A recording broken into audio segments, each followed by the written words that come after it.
मित्रों, इस वीडियो को लाइक करें, सब्सक्राइब कर दें, नोटिफिकेशन बेल अवश्य बजा दें। उनका है, मैं अपने वीडियो में लगा देता था उनका वाला। मैं तो नेपाल चला जाऊं, मैं आधा नेपाली दिखता भी हूँ। मुझे लोग ट्रोल भी करते हैं नेपाली का, मैं नेपाल भाग जाऊंगा भाई। बिलीफ की बात नहीं, दम होने की बात होनी चाहिए, जो कैमरा में नहीं है। बड़ी है उसकी दम, उसमें एकदम। जैसे अभी ध्रुव राठी है तो फटाक से वीडियो आ जाता है, वोट चोरी पर वीडियो आ जाता है, और कहा ऐसा जाता है कि अभी उसके देखने वाले बच्चे छोटे हैं, 10th में, या फिर वोटिंग इसमें आए नहीं, एज में आए नहीं है। तो क्या आपको लगता है कुछ समय बाद या अगले इलेक्शन में कुछ उसका प्रभाव पड़ेगा उसके वीडियोस का? अगर वो वोट करने भी जाए तो क्या पॉसिबल है कि किसी के भी नाम पर कोई वोट कर पाए वहां पर, क्योंकि सभी पार्टी के रिप्रेजेंटेटिव्स वहां पर रहते हैं? वही तो नहीं है ना संभव। ये तो पहले ईवीएम हैक्ड है, ये भी कहते थे ना। चुनाव आयोग ने कहा कि ये रहा, ईवीएम हैक करके दिखा दो। बहुत सारे ब्यूरोक्रेट्स हैं, बिहार से आते हैं, उनका भी बहुत सारा नाम है, बड़े बड़े नेता भी हुए हैं, लेकिन स्टेट अभी भी बहुत पीछे है। क्या कारण हो सकते हैं? अब बिहार के लिए आईएएस क्यों होता है बिहार से अधिक, उसका एक कारण है कि गडकरी जी ने काफी पहले कहा था कि अगर इथेनॉल ब्लेंडिंग हो जाती है तो पेट्रोल के दाम बहुत कम आ जाएंगे। इनका जो इंटेंशन कैसा लग रहा है? मतलब खराब लग रहा है इंटेंशन। भाई इंटेंशन ही खराब है, इंटेंशन खराब है। कितना पैसा मिलता है एक ट्वीट पे? यदि पेड भी करूं तो ऐसा ना कर दूं साला कल तक मैं गरिया रहा था, आज इथेनॉल गजब आइडियोलॉजी। से कुणाल कामरा है, उसके एक इंटरव्यू में उसने बोला था कि मैं मुस्लिम्स पर जोक नहीं करता हूं क्योंकि उनके पास है ही कैसे बिलीफ है उनका। उसने बोला सही कि उनके पास है ही क्या, सिर्फ बिलीफ है, और उस बिलीफ के लिए वो तुमको काट देंगे।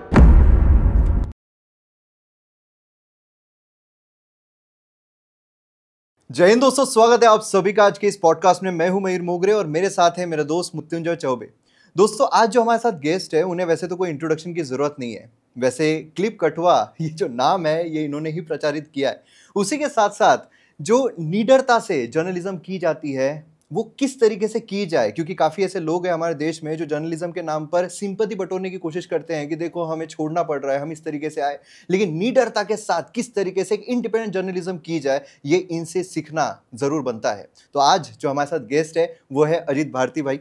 स्वागत है आपका आज के इस पॉडकास्ट में। नमस्कार। वैसे मैं यूपीएससी एस्पिरेंट्स को पढ़ाता हूँ, तो जब मैंने कहा था कि आपके साथ पॉडकास्ट होने वाला है तो उनके द्वारा एक रैशनल जो एक पॉइंट ऑफ व्यू है कि देखिए आपने कई बार बात की होगी वोट चोरी के बारे में, जो आजकल चल रहा है, एक नैरेटिव चल रहा है। आपको क्या लगता है वोट चोरी पॉसिबल है, और इलेक्शन कमीशन के द्वारा जो डिस्क्रिपेंसीज हमें देखने को मिल रही है वोटर लिस्ट में वो किस हद तक सही है? भारत में 900 मिलियन वोटर्स हैं, 90 करोड़, और कोई भी आप दुनिया का कोई भी डेटा सेट उठा लो जिसको ह्यूमंस फीड करते हैं कंप्यूटर पे, मतलब पहले हाथ से फॉर्म होगा उसके बाद फीड किया जाएगा, एरर रेट कुछ तो होगा 1%, नॉर्मली 5% प्लस माइनस लेकर के चलते हैं। 90 करोड़ का 1% कितना होगा? 90 लाख। मतलब मान के चलते हम लगभग 1 करोड़ डिस्क्रिपेंसी होगी। हाँ, मान के चलते अभी कितना आया है डिस्क्रिपेंसी? 1 करोड़ आया है क्या? नहीं आया। ठीक है, ये एज्यूम किया जा रहा है, और ये डेटा भी जहां से उठा करके राहुल गांधी ला रहा है, उस डेटा को जिसने प्रोवाइड किया था वो माफी मांग चुका है। बाकी भी जो वो डेटा जहां से ला रहा है वो ऑथेंटिकेटेड इलेक्शन कमीशन का डेटा नहीं है। वो जो उन्होंने प्रेस कहाँ, कॉन्फ्रेंस वो जो 7-7 फीट का बोल रहा है ना, वो इलेक्शन कमीशन का डेटा नहीं है। है तो साइन करके दे दो ना, जो तुमसे अपेक्षित है। अगर है तो साइन करके दे दो। उसके बाद भी मैं बताता हूँ कि आपके पास भी वोटर आई कार्ड होगा। वोटर आई कार्ड क्यों होता है हमारे पास?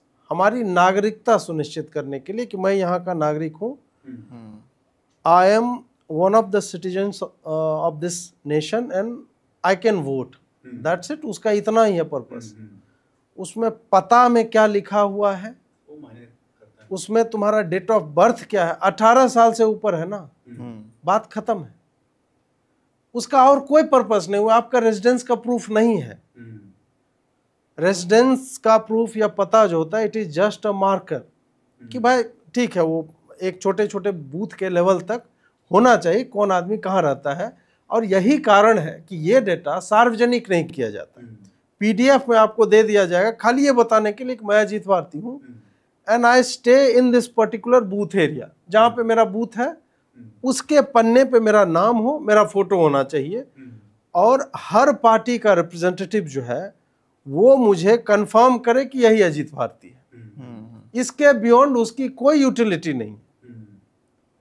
राहुल गांधी जो कर रहा है वो पहले भी वो करता आ रहा है, चाहे सीए को लेके हो, एनआरसी को लेके हो, किसान आंदोलन में जो बिल उन्हीं के द्वारा इन्विजन्ड था, सेम बिल जब पास करवाती है भाजपा तो सड़कों पे आ जाता है। ठीक है।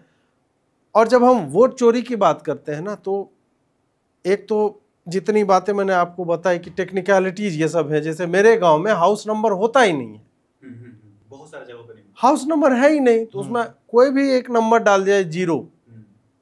वार्ड नंबर यदि मेरा 6 है तो हो सकता है हाउस नंबर भी 6 ही डाल दिया जाएगा उसमें। अब उसमें आया कि गया में इस गांव में एक ही घर में रहते हैं 600 लोग। Is that possible? 600 आदमी कैसे रहेगा? इसका मतलब है कि अगर तुम उसको एज्यूम कर रहे हो कि एक ही में रह रहा है, या सब झूठ है, प्रूव इट कि वो 600 लोग एग्जिस्ट करते हैं। 600 आदमी कौन रहेगा वहां पे? जो इनवैलिड है, इलीगल है, अवैध टाइप के लोग रहेंगे। तुम प्रूव कर दो ना कि ये 600 लोग जिनका नाम तुम बोल रहे हो इस घर में है, they don't exist on ground, उस गांव में नहीं रहते। ये प्रूव कर दो तो हम मान लेंगे कि भाई चोरी हो रही है वोट की। वो भी नहीं कर पा रहे हो। 45 दिन का सीसीटीवी फुटेज होता है, 45 दिन सुप्रीम कोर्ट का गाइडलाइन है कि आपको आपत्ति है। तुम तो यार 90 चुनाव हारे हो, 45वें के बाद से तुमको लगना चाहिए कि मेरे साथ साजिश हो रही है कुछ। 2014 में होना चाहिए, है ना? तुमको मतलब तुम 14 भी वोट चोरी बोल रहे हो यार, जब तुम्हारी ही सरकार थी। कर्नाटक में वोटर्स के लिस्ट में डिस्क्रिपेंसी बता रहे हो जहां तुम्हारी सरकार है। और हम सब जानते हैं कि चुनावी प्रक्रिया में स्टेट गवर्नमेंट के ही एम्प्लॉई काम करते हैं, टीचर्स होते हैं ना, मतलब जो वोटर लिस्ट वही तो जाते हैं, वही क्रिएट करते हैं। इसका मतलब कर्नाटक सरकार के लोगों ने ये डिस्क्रिपेंसी जो है वो बताई। और फिर मैं बोल रहा हूं कि जो महादेवपुरा की वो बात कर रहा है, ये केवल और केवल एलिगेशंस हैं, कुछ भी साबित उससे नहीं हो रहा है। वही केस क्या धुलिया या कौन सा कॉन्स्टिट्यूएंसी महाराष्ट्र में था, धुले, जिसमें मालेगांव आ जाता है, सेंट्रल 6ठा कॉन्स्टिट्यूएंसी है, जिसमें पर बीजेपी वोट उधर का कितना 4200 वोट पड़ा, समझ। तो बाकी 5 में लीड कर रही थी भाजपा ठीक ठाक से, और केवल एक छोटे कॉन्स्टिट्यूएंसी में मुस्लिम आबादी अधिक है, इसलिए वो पूरा का पूरा पलट जाता है। तुम उसको क्यों नहीं उदाहरण बना रहे? और इस तरह के उदाहरण है नहीं क्या लोकसभाओं में? आप क्योंकि बहुत अधिक वोटर होते हैं, कुछ पॉकेट्स ऐसे होंगे मुस्लिम बहुल इलाके में या हिंदू बहुल इलाके में जो कंप्लीटली बाकी के रीजन से एकदम 180 डिग्री अपोजिट जाकर के वोट करते हैं। तो ये क्या है? ये कोइंसिडेंटल चीजें हैं जिसको आप प्रूफ बना के पेश नहीं कर सकते हो यहाँ पे धांधली हुई है, क्योंकि आपके पास ऐसा कोई डेटा नहीं है उसको प्रूव करने के लिए इतने लोगों ने किसको वोट दिया। नहीं, दिखा भी उसी जगह का रहे हैं जहाँ बीजेपी जीती हो। हाँ। वहाँ का नहीं दिखा रहा जहाँ कांग्रेस जीतती हो। और आप तौर पर देखिए कि जो म्यांमार से आ रहे हैं, जो बांग्लादेश से आ रहे हैं, उनके हम देखते हैं कि बहुत सारे डॉक्यूमेंट्स है, फेक डॉक्यूमेंट्स है, उस पर तो नहीं बोलेंगे ना अगर वो वोट भी देते होंगे। बिहार मतलब तुम क्या बोल रहे हो कि डिस्क्रिपेंसी जो है समाप्त हो जाए, ठीक है। बिहार में एसआईआर क्यों हो रहा है? उसी कारण से हो रहा है जिसके लिए तुम लाठी लेके निकले हुए बाहर। वही काम हो रहा है ना बिहार में। वहां पे लेकिन तुम कह रहे हो कि नहीं ये मत करो, ये तो दलितों, अल्पसंख्यकों, पीड़ितों और अति पिछड़ा वर्ग के विरोध में है। तो जो इलीगल, ये कितना मतलब विरोधाभासी बात है कि एक जगह तुम बोल रहे हो कि सही करो वोटर लिस्ट, जहां हो रहा है वहां तुम्हें समस्या हो रही है। इसका मतलब है कि तुम कंफ्यूज हो, और तुम यही कंफ्यूजन, यही भ्रामक स्थिति जो है जनता के दिमाग में फैलाना चाहते हो, और तुम्हारा कोई केवल और केवल अराजकता फैलाना इसका पर्पस है। क्योंकि ये आदमी ये मान के बैठा हुआ है कि भाई मैं एक फैमिली में पैदा हुआ हूँ और मेरे को चाहिए वो कुर्सी, और वो कुर्सी इसे कभी नहीं मिलने वाली। मतलब जिस हिसाब से चल रहा है ऐसे में तो नहीं मिलेगी। ये जनता के मुद्दे यदि उठाता, इथेनॉल का मुद्दा नहीं है क्या? अभी करोड़ों लोग प्रभावित हैं या नहीं? क्यों नहीं उठा रहे हो तुम? क्योंकि संभवतः तुम्हारा पार्टनर जो क्या नाम है एनसीपी वाले हैं, उनका गन्ना के बिजनेस में ठीक ठाक स्टेक है, तो हो सकता है उस कारण नहीं उठा रहे हो। तो लाख लोगों को कल ही बिहार इलेक्शन कमीशन ने नोटिस भेजा है कि आपकी नागरिकता संदिग्ध लग रही है, आप अपने डॉक्यूमेंट्स रीवेरीफाई करवाएं।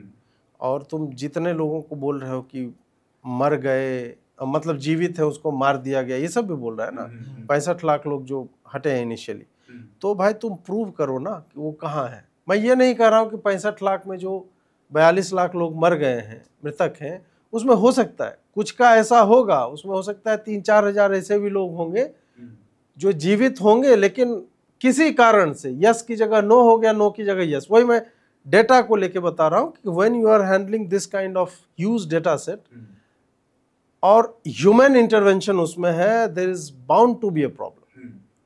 मैं अभी आपको अपना इलेक्शन कमीशन कार्ड दिखाऊंगा, मेरा नाम का उच्चारण गलत है, मेरे पिताजी के नाम का उच्चारण गलत है, मेरा डेट ऑफ बर्थ गलत है, लेकिन क्या मैं वोट नहीं दे रहा हूं? क्या आप फेक नागरिक हो?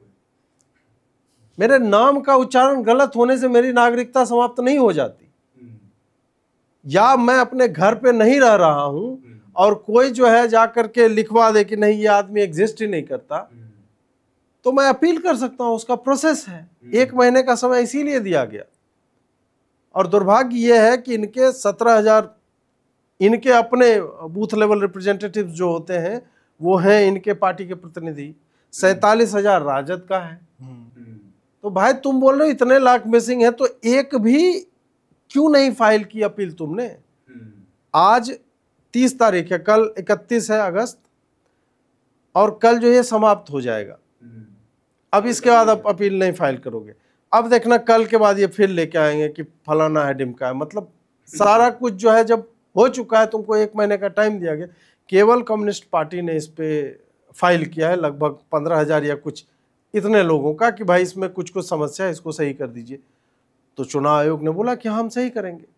6.5 लाख के लोग लगभग लोग हैं जो 18 वर्ष के हुए हैं, वो कहे कि हमारा छूट गया है, आप हमें एनरोल कर दो, उनको भी एनरोल किया जा रहा। तो ऐसा नहीं है कि वो चुनाव आयोग दुकान बंद करके बैठ गया है। चुनाव आयोग ने कहा कि ठीक है, हम फेयर एंड स्क्वायर जो भी है, आपके पास प्रूफ है सिटीजनशिप का, आइए आप बताइए 18 साल के आप भारत के नागरिक हैं और बिहार में रहते हैं, आपका हम नाम दे देंगे। पर जहाँ 60 लोग एक घर में रहते हैं, तो अगर वो वोट करने भी जाए तो क्या पॉसिबल है कि किसी के भी नाम पर कोई वोट कर पाए वहां पर, क्योंकि सभी पार्टी के रिप्रेजेंटेटिव्स वहां पर रहते हैं? वही तो नहीं है ना संभव। बात यह है कि यार तुम आंकड़ों को लेकर के बैठे हुए हो और तुम्हें वोटिंग प्रोसेस पता ही नहीं है कैसे होता है। ये तो पहले ईवीएम हैक्ड है ये भी कहते थे ना, चुनाव आयोग ने कहा कि ये रहा ईवीएम हैक करके दिखा दो। अब इन्होंने गाना चेंज कर लिया, नहीं हुआ ना, ब्लूटूथ से हो जाएगा। यहां से जब हम चांद के विक्रम लैंडर को हम कंट्रोल कर सकते हैं तो क्या ईवीएम कंट्रोल? ये कौन सी बात थी भाई? अब ये माइक डमी है और इसको मैं बोलूं कि इसमें इलेक्ट्रॉनिक्स है, ये ब्लूटूथ से क्यों नहीं चल रहा है? कैसे नहीं चल सकता है भाई? ब्लूटूथ से चलने के लिए उसमें ब्लूटूथ चिप होना चाहिए, वो रेडियो होना चाहिए उसमें, तब चलेगा। इनका यह कि रिमोट से टॉय कार चल सकती है, तो मैं जिस गाड़ी में बैठा हूं वो क्यों नहीं चलेगी? तो इस तरह के लॉजिक से आप चलोगे तो आप कहीं नहीं पहुंचोगे, और राहुल गांधी कहीं नहीं पहुंच रहे। एक चीज़ है अजीत भाई भारती कि आप बिहार से आते हैं, एक बहुत ही छोटे से गांव से आते हैं, इसके अलावा आपने मेहनत की होगी, दिल्ली में आकर आप पढ़ाई करते हैं, और आप इस वक्त एक काफ़ी अच्छे जर्नलिस्ट हैं, नाम है आपका। बहुत सारे ब्यूरोक्रेट्स हैं बिहार से आते हैं, उनका भी बहुत सारा नाम है, बड़े बड़े नेता भी हुए हैं। इसके बावजूद भी देखते हैं कि देखिए स्किल की तो कमी नहीं है, टैलेंट की कमी नहीं है उस प्रदेश में, लेकिन स्टेट अभी बहुत पीछे है। क्या कारण हो सकते हैं? देखिए, आप बीज कितना भी समुन्नत क्यों न ले, आप चना आपको बोना है, चना आपने फाइनेस्ट क्वालिटी का उसमें जेनेटिक एडिटिंग करके, और कि चना इतना बड़ा बड़ा हो जाएगा हमारा, और आपने सबसे बढ़िया बोला मिनरल वाटर से मैं सींचूंगा खेत को, मैं जो है ग्रीन हाउस बना लूँगा, बहुत बढ़िया एकदम कंट्रोल एनवायरनमेंट रखूँगा, और आपके पास भूमि ही नहीं है, आप टाइल पे थोड़े उगा लोगे चना।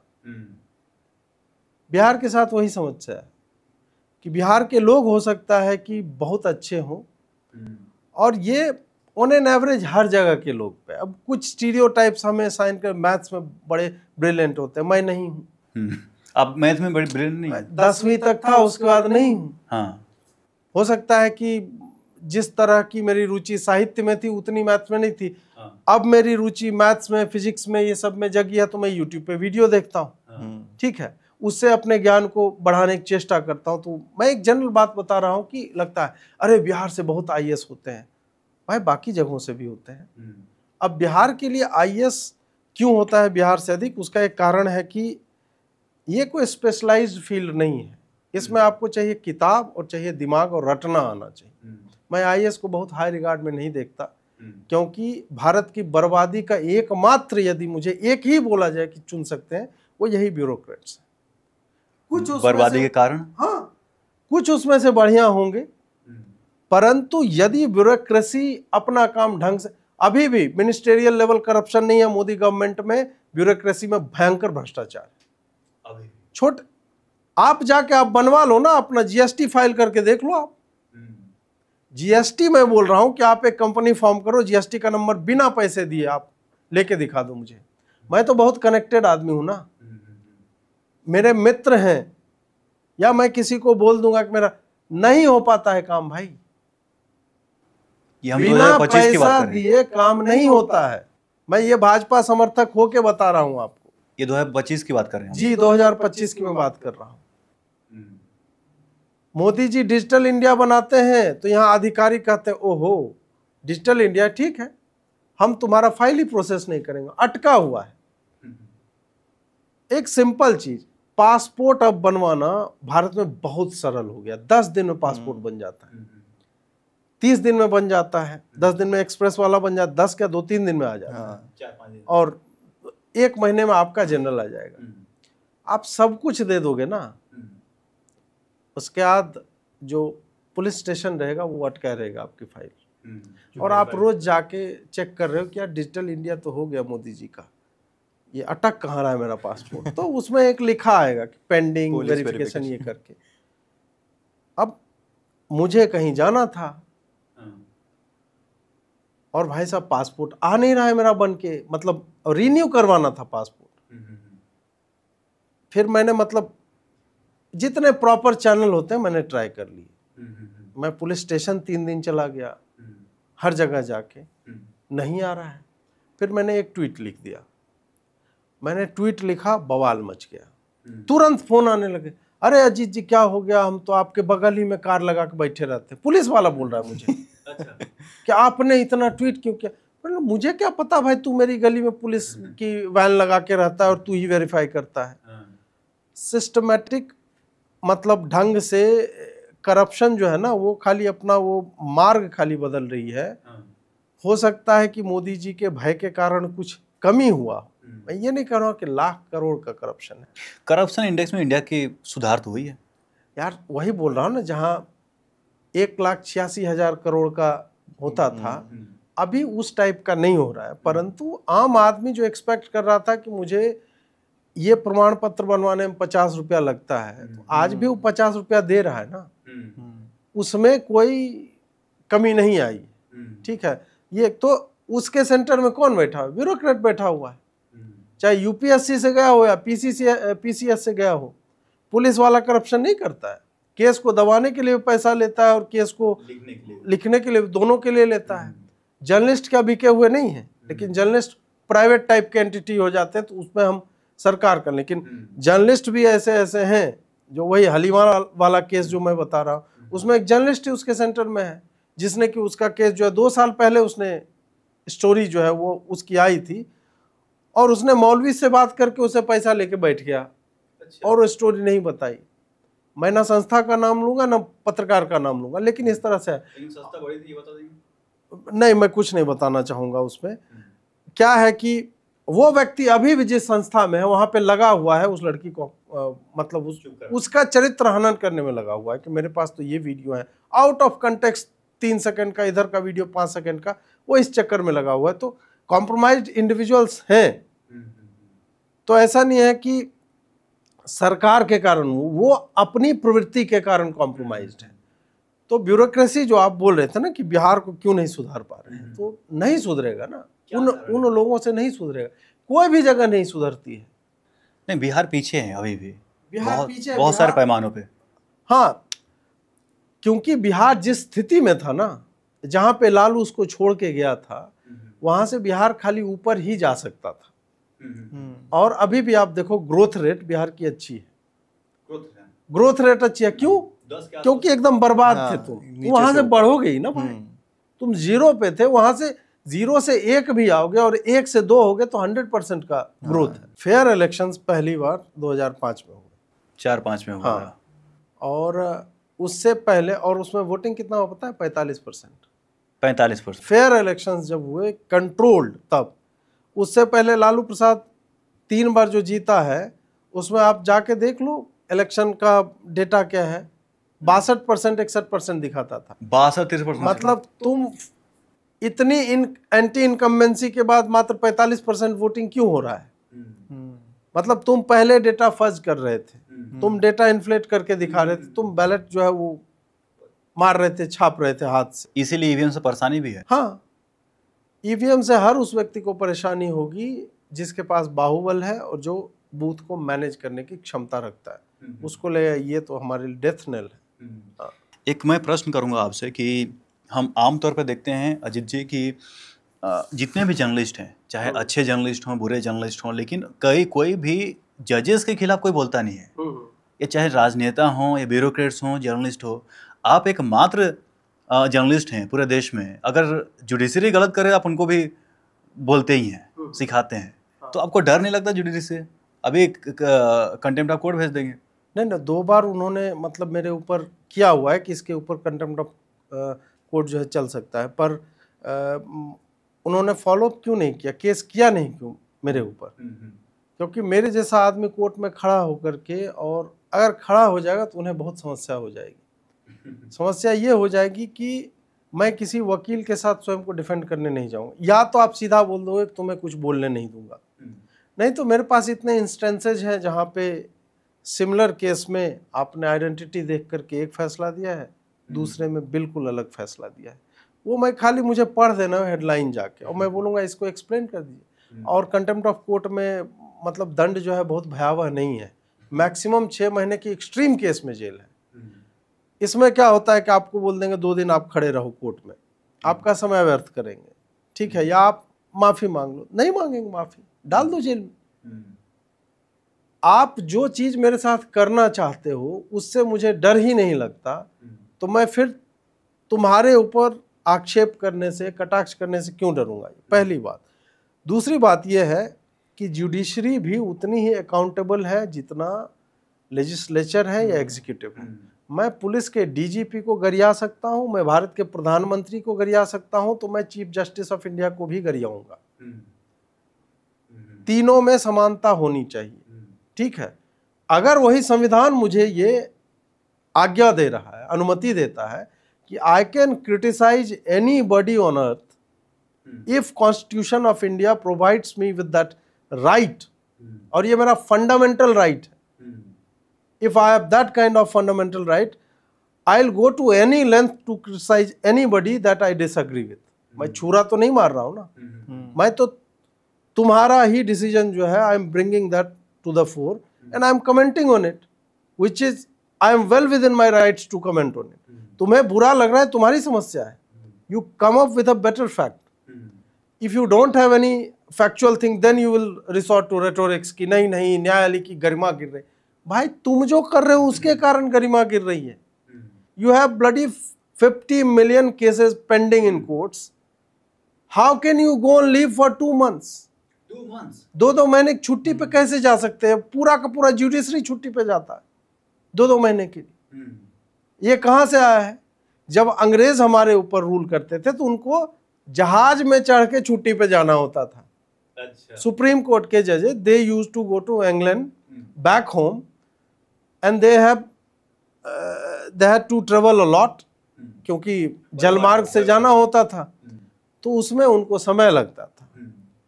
Can you think that bloody colonial process is still in India? अभी तुमको कौन सा साला जहाज पकड़ के जाना पड़ रहा है यार? है अभी जहाज से नहीं जाते हो, फिर 2 महीने की छुट्टी किस बात की? और 5 करोड़ केस लंबित है, तब छुट्टी पे तुम जा रहे हो। ये दुर्भाग्य है। उस समय इतना नहीं होंगे। जैसे इवन इन अमेरिकन कोर्ट्स जजेस गो ऑन वेकेशंस, उनका होता है कि 10 दिन के लिए 15 दिन के लिए यू गो ऑन वेकेशंस। एक केस पेंडिंग था संभवतः, एक या दो, अभी मैं 2-3 साल पहले की बात कर रहा हूँ। सो द अमेरिकन जजेस sat down and decided, is this case that much important that we can delay our vacation, इसकी सुनवाई कर लें पहले, let's decide on it and then we will go on vacation. सारे लोगों ने जो यूनानिमसली डिसीजन लिया कि no we need to solve this case, हाँ इसमें हम डिसीजन दे दें उसके आज जाए, या फिर उनको लगा कि नहीं ये उतना इंपॉर्टेंट नहीं, it can wait for next 10-15 days, तो वो अग्री करते हैं। एक केस पेंडिंग था उस कोर्ट में, only one case, still they sat down and decided कि no we need to talk about it, और उसके बाद we need to go on vacation. हमारे पास 5 करोड़ है, हमारे पास 5 करोड़ है, तो बोलते हैं यार 5 करोड़ तो ऐसे भी पेंडिंग है, वो तो ऐसे भी 2 महीने में नहीं निपटेगा, छुट्टी पे ही चले जाते हैं। पर जैसे जुडिशरी जो है उसमें इंटरफेरेंस का मामला काफ़ी बोला जाता है कि अगर फेवर में, सरकार के फेवर में है तो सरकार ने इन्फ्लुएंस किया हुआ है जुडिशरी को। क्या जुडिशरी इंडिपेंडेंट है हमारे देश में? यार इंडिपेंडेंट जुडिशरी उतनी होती है जितना आपके वकील के पास पैसा होता है, ये एकदम प्रोपोर्शनेट है, ये सिंपल सी लॉजिक है। मेरे पास पैसा है तो मैं अपना केस लड़के और क्वाश करवा लूँगा, सब करवा लूँगा, और I will delay it so long कि ये 4 डिकेड तक चले, तब तक मैं मर जाऊँ। भारतीय जुडिशरी आपको ये भी एक विकल्प जो है वो देती है, पैसा है तो आप, सलमान खान का कन्विक्शन नहीं हो पा रहा है, या छोड़ ही दो उसको, या कन्विक्ट ही कर दो, कैसे चल रहा है इतना लंबा केस, ठीक है। तो जो आप बोल रहे हो एक गवर्नमेंटल इंटरफेरेंस का, उसमें समस्या ये है कि कोई भी केस जो कोर्ट में जाएगा और गवर्नमेंट को लेके, या तो प्रो में रिजल्ट आएगा या अपोजिट आएगा।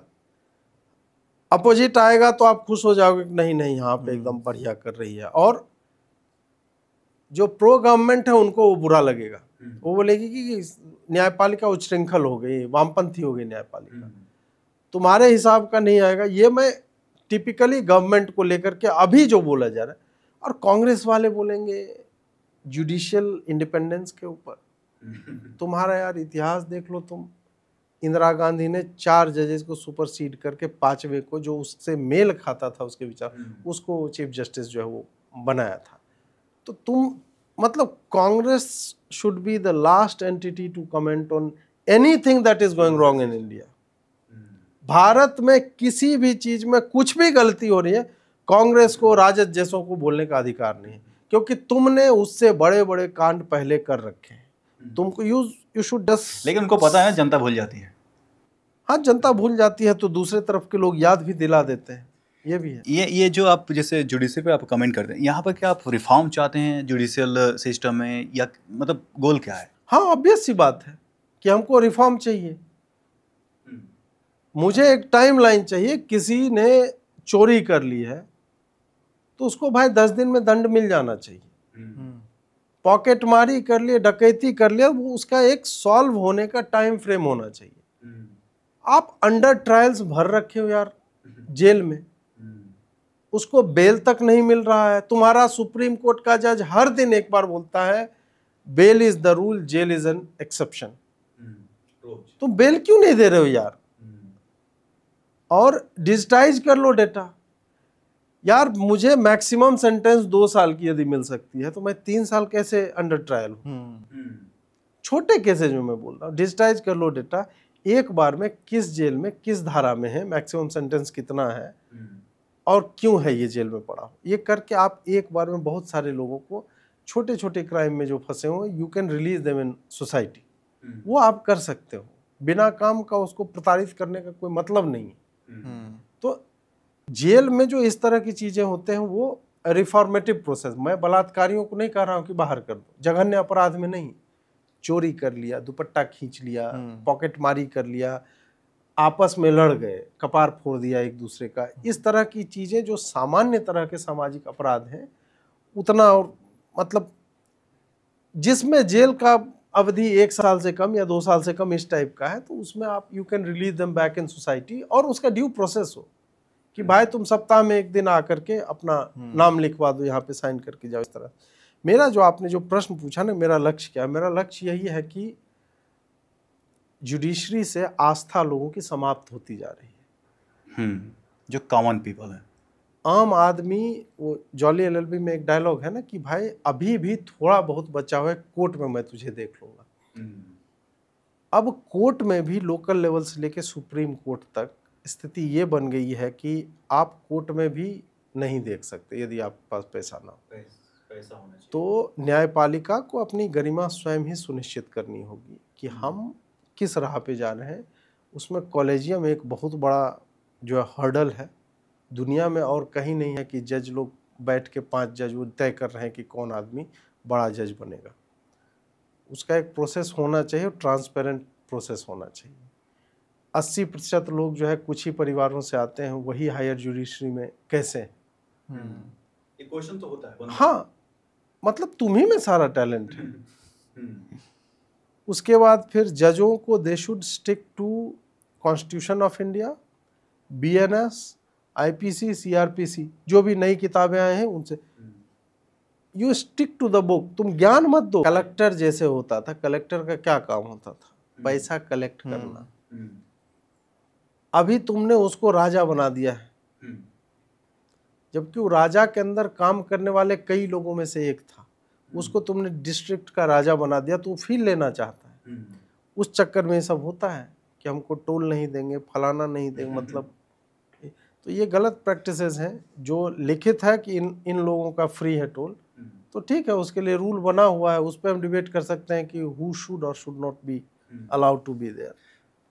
मतलब मैं ये, जैसे आपने जिक्र किया जो कलेक्टर का, जो ब्यूरोक्रेट्स हैं, सिविल सर्वेंट्स हैं, या लोग जो सेवक होते हैं, वो वाकई सर्वेंट जैसा नहीं करते हैं? खाली नाम में सिविल सर्वेंट है। जैसे वामपंथी अपने में प्रोग्रेसिव लिखवा लेते हैं। हाँ। उनसे ज़्यादा रिग्रेसिव कोई है नहीं धरती पे, उनसे ज़्यादा अनुदारवादी कोई नहीं है, और वो अपने आप को लिबरल्स बोलते हैं। लिबरल से ज़्यादा इलिबरल कोई नहीं है।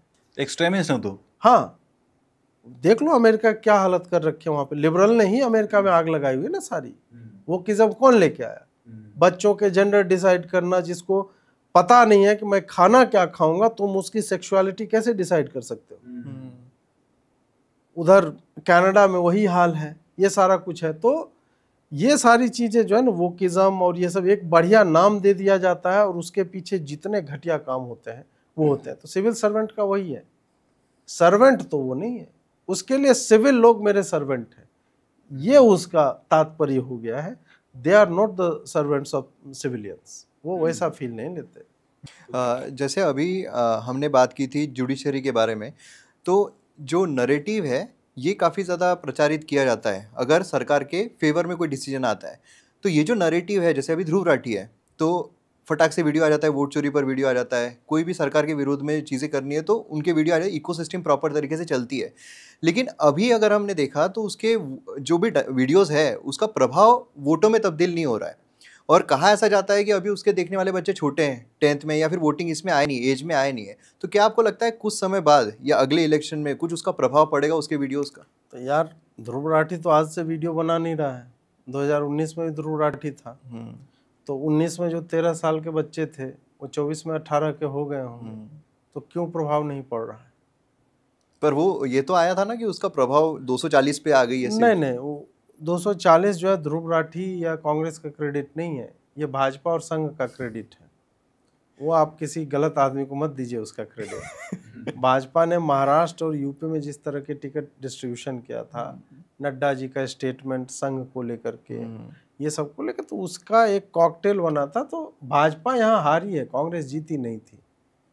और ध्रुव राठी या उसके जैसे जितने, अभी भी आप देख लो इंस्टाग्राम पे राहुल गांधी छाए रहते हैं, और मैं बता देता हूँ 15 से अधिक सीटें आ जाए उनको बिहार चुनाव में, छाए हुए ना। 15 सीटें 243 में तुम ले आओ। कितने सीटों पे लड़ रहे हैं वो? कांग्रेस कितनी सीटों पे लड़ रही है? जितने पे लड़े, 30 पे लड़े, 40 पे, 50 पे लड़े। अब गठबंधन के पार्टनर हैं सबसे बड़े, तो हो सकता है 100 सीटों पे लड़ेंगे। 100 में 15 से अधिक वो सीटें ले आए। तो आपको क्या लगता है, मतलब ये रविश कुमार हो गए, अभिसार शर्मा हो गए, तो इनका प्रभाव क्यों नहीं पड़ रहा है? प्रभाव इसलिए नहीं पड़ता है क्योंकि अब देखो ये तार जो है, मान लीजिए तांबे का, इसमें ठीक है, तांबे का तार है, हमने छील लिया, इंसुलेशन उसका कॉपर का ब्लेड से रगड़ के हटा दिया, इधर हम प्लास्टिक की तार उसमें लगा रहे हैं। तो आप जितना फ्लो देना चाह रहे हो इलेक्ट्रिसिटी का, वो प्लास्टिक में फ्लो नहीं करेगा क्योंकि ये नॉन रिसेप्टिव है। ठीक है, इस कारण से चाहे राहुल हो, ध्रुव राठी हो, ये पूरी सूचनाएं भेज रहे हैं बिट्स एंड बाइट्स। ये पूरा ऑप्टिकल फाइबर बनाए हुए हैं। ऑप्टिकल फाइबर के लिए ग्लास चाहिए, ग्लास से आ रहा है लाइट, यहाँ पे दीवार में टकरा के रुक जा रहा है क्योंकि इधर रिसेप्टर्स नहीं है उसके। रिसेप्टर्स क्यों नहीं है? क्योंकि आम जनता के हाथ में वोटर आई कार्ड है। तुम उसको how can you make them believe that this voter card is not going to work? तुम एग्जैक्टली यही कह रहे हो कि तुम्हारा वोटर आई कार्ड खराब है, या फिर तुम्हारे हाथ में तो है, किसी रैंडम आदमी के पास नहीं है voter I card. Who gives a shit? मुझे क्या फर्क पड़ता है किसी रैंडम आदमी के हाथ में वोटर आई कार्ड नहीं है? भाई मैं अपना देख रहा हूं, मेरे पास है, और तुम बोल रहे हो पूरे बिहार में वोट की चोरी हो रही है और मेरे बूथ पे नहीं हो रही है, तो मैं उससे अपना डिसीजन तो नहीं बदलने वाला हूं। तो ये लोग अपनी ही कॉन्स्टिट्यूएंसी से, अपनी ही जनता से बहुत अधिक डिस्कनेक्टेड है। इनको, और इनका काट भी रही है जो पीआर एजेंसीज है, खूब पैसा ले रही होगी। हाँ, क्या रे नहीं राहुल जी देखिए इंस्टाग्राम पे आप ही चल रहे हो। भाई इंस्टाग्राम पे राहुल जी बहुत दिन से चल रहे हैं, भारत जोड़ो यात्रा में गजब किए हुए थे। तो इंस्टाग्राम पे ही उनका वो एआई से उनको पीएम भी बना देते हैं लोग, my prime minister. Rahul Gandhi कैसे फोटो बना के यहाँ प्राइम मिनिस्टर लिखा रहता है, तो इंस्टाग्राम पे ही बना लो, वहीं पे लग रहा है आपको कभी बन सकते हैं? नहीं, जीवन भर नहीं बनेंगे। बहुत लोग कहते हैं कि यार 55 साल का है, अगले 30 साल में तो कभी बन ही जाएगा। मुझे नहीं लगता है। एक थ्योरेटिकली अगर आपसे बात करें, मान लीजिए कि कांग्रेस जीतती है और सीट 30 या 40 के ऊपर जाती है उनकी, बीजेपी अभी उतना अगर ध्यान नहीं देती क्योंकि कहीं ना कहीं एंटी इनकम्बेंसी होती है, कुछ तो होगी बीजेपी के अगेंस्ट। तो आपको लग नहीं रहा कि जो 90s में सिचुएशन था कि 6 महीने उसकी सरकार बन गई, 6 महीने उसकी सरकार बन गई, 6 महीने के लिए वो प्राइम मिनिस्टर बन गया, अगर वैसा सिचुएशन होता है तो देश तो एक सर्कस बन जाएगा फिर से। हाँ, अगर फिर से कांग्रेस सफल होती है तो बिल्कुल बन जाएगा। वो तो अभी महुआ मोइत्रा का कल का बयान है ना कि अमित शाह को मैं काट काट के उसका टेबल पे सजा दूंगी, इस टाइप से कुछ उसने बोला है। तो इनका इंटेंट तो है ही। और आज का मैं बता रहा हूँ, आज या कल का उत्तर प्रदेश में किसी जिले के संघ के जो जिला प्रमुख होते हैं, जिला संघ चालक होते हैं, उनके बेटे उत्कर्ष की हत्या यादवों ने कर दी है और उसका आंख वाँख निकाल लिया है। तो जब वो सत्ता में नहीं है तब वो ये सब कर रहे हैं। सत्ता में आएंगे तो अखिलेश यादव तो लिस्ट लेके प्रॉपर चल रहा था 2024 चुनाव से पहले कि ये लिस्ट है, 2022 चुनाव से पहले तुम लोगों ने हमारे खिलाफ बोला है, पुलिस वालों की लिस्ट है, पत्रकारों की लिस्ट है। तो जो आदमी लिस्ट बना के बैठा हुआ है वो तो जिस दिन सत्ता आएगी प्रतिशोध के लिए उसको एग्जीक्यूट करेगा, इसमें किसी को संदेह नहीं होना चाहिए। हम और आप हो सकता है इस तरह से बैठ के पॉडकास्ट शूट नहीं कर पाएंगे, बाहर में पुलिस आ चुकी होगी इमरजेंसी। लेकिन आप ये मैं जानना चाहता हूँ अजीत भाई आपसे कि जैसे जिस तरीके से आप बेवाके से बोल रहे हैं, आप मान लीजिए कि बीजेपी की सरकार जाती है सेंट्रल से, और ये भी मान लीजिए कि जो बड़े बड़े मेन स्टेट्स हैं वहाँ से सरकार जाती है, तो क्या कोई थ्रेट नहीं होगा आप लोगों के लिए? बिल्कुल होगा। जो राइट विंग को या मैं तो नेपाल चला जाऊं, मैं आधा नेपाली दिखता भी मुझे लोग ट्रोल भी करते हैं नेपाली का, मैं नेपाल भाग जाऊंगा भाई। कोई एक बॉलीवुड एक्टर से कोई कंपेयर करता है? ना एक्टर ने मैं नेपाली से कंपेयर करूं मुझे ट्रोल करने के लिए, उसे नहीं कर पाएंगे हम। हमारे जैसे लोग काम नहीं कर पाएंगे। मेरे ख्याल से जो भी डिफरेंट है ओपिनियन लेफ्ट, हाँ वो पहले जाएंगे कुछ भी करके। वो बोल दिया जाएगा कि टैक्स का इसके ऊपर जो है कुछ छापा मार दो, कुछ भी करके। और सरकार यदि चाह ले ना, आप बच नहीं पाओगे। सरकार को खाली चाहना भर, बस इतना है। सरकार यार तुम्हारे इन एंड अराउंड पूरा का पूरा एक ऐसा क्रिएट कर देगी ना, तुम उसको निगेट करते करते तुम्हारा जीवन बीत जाएगा। अंडर ट्रायल रह के सड़ा देगी तुमको। अंडर ट्रायल हो, पुलिस वाले को लेकर रोज इसको 2 डंडा जाके मारो। गवर्नमेंट मतलब अगर अपने पे आ गई तो गवर्नमेंट, वो जैसे बोलते हैं कि आप बाहर हो क्योंकि गवर्नमेंट चाह रही है कि आप जेल से बाहर। अर्णब गोस्वामी का केस देखो, क्या कहा था उसने, सोनिया गांधी का मेडन नेम लिया, अंतोनियो माइनो, उनका नाम नहीं है क्या? है ना नाम। केंद्र में किसकी सरकार थी? मोदी जी की।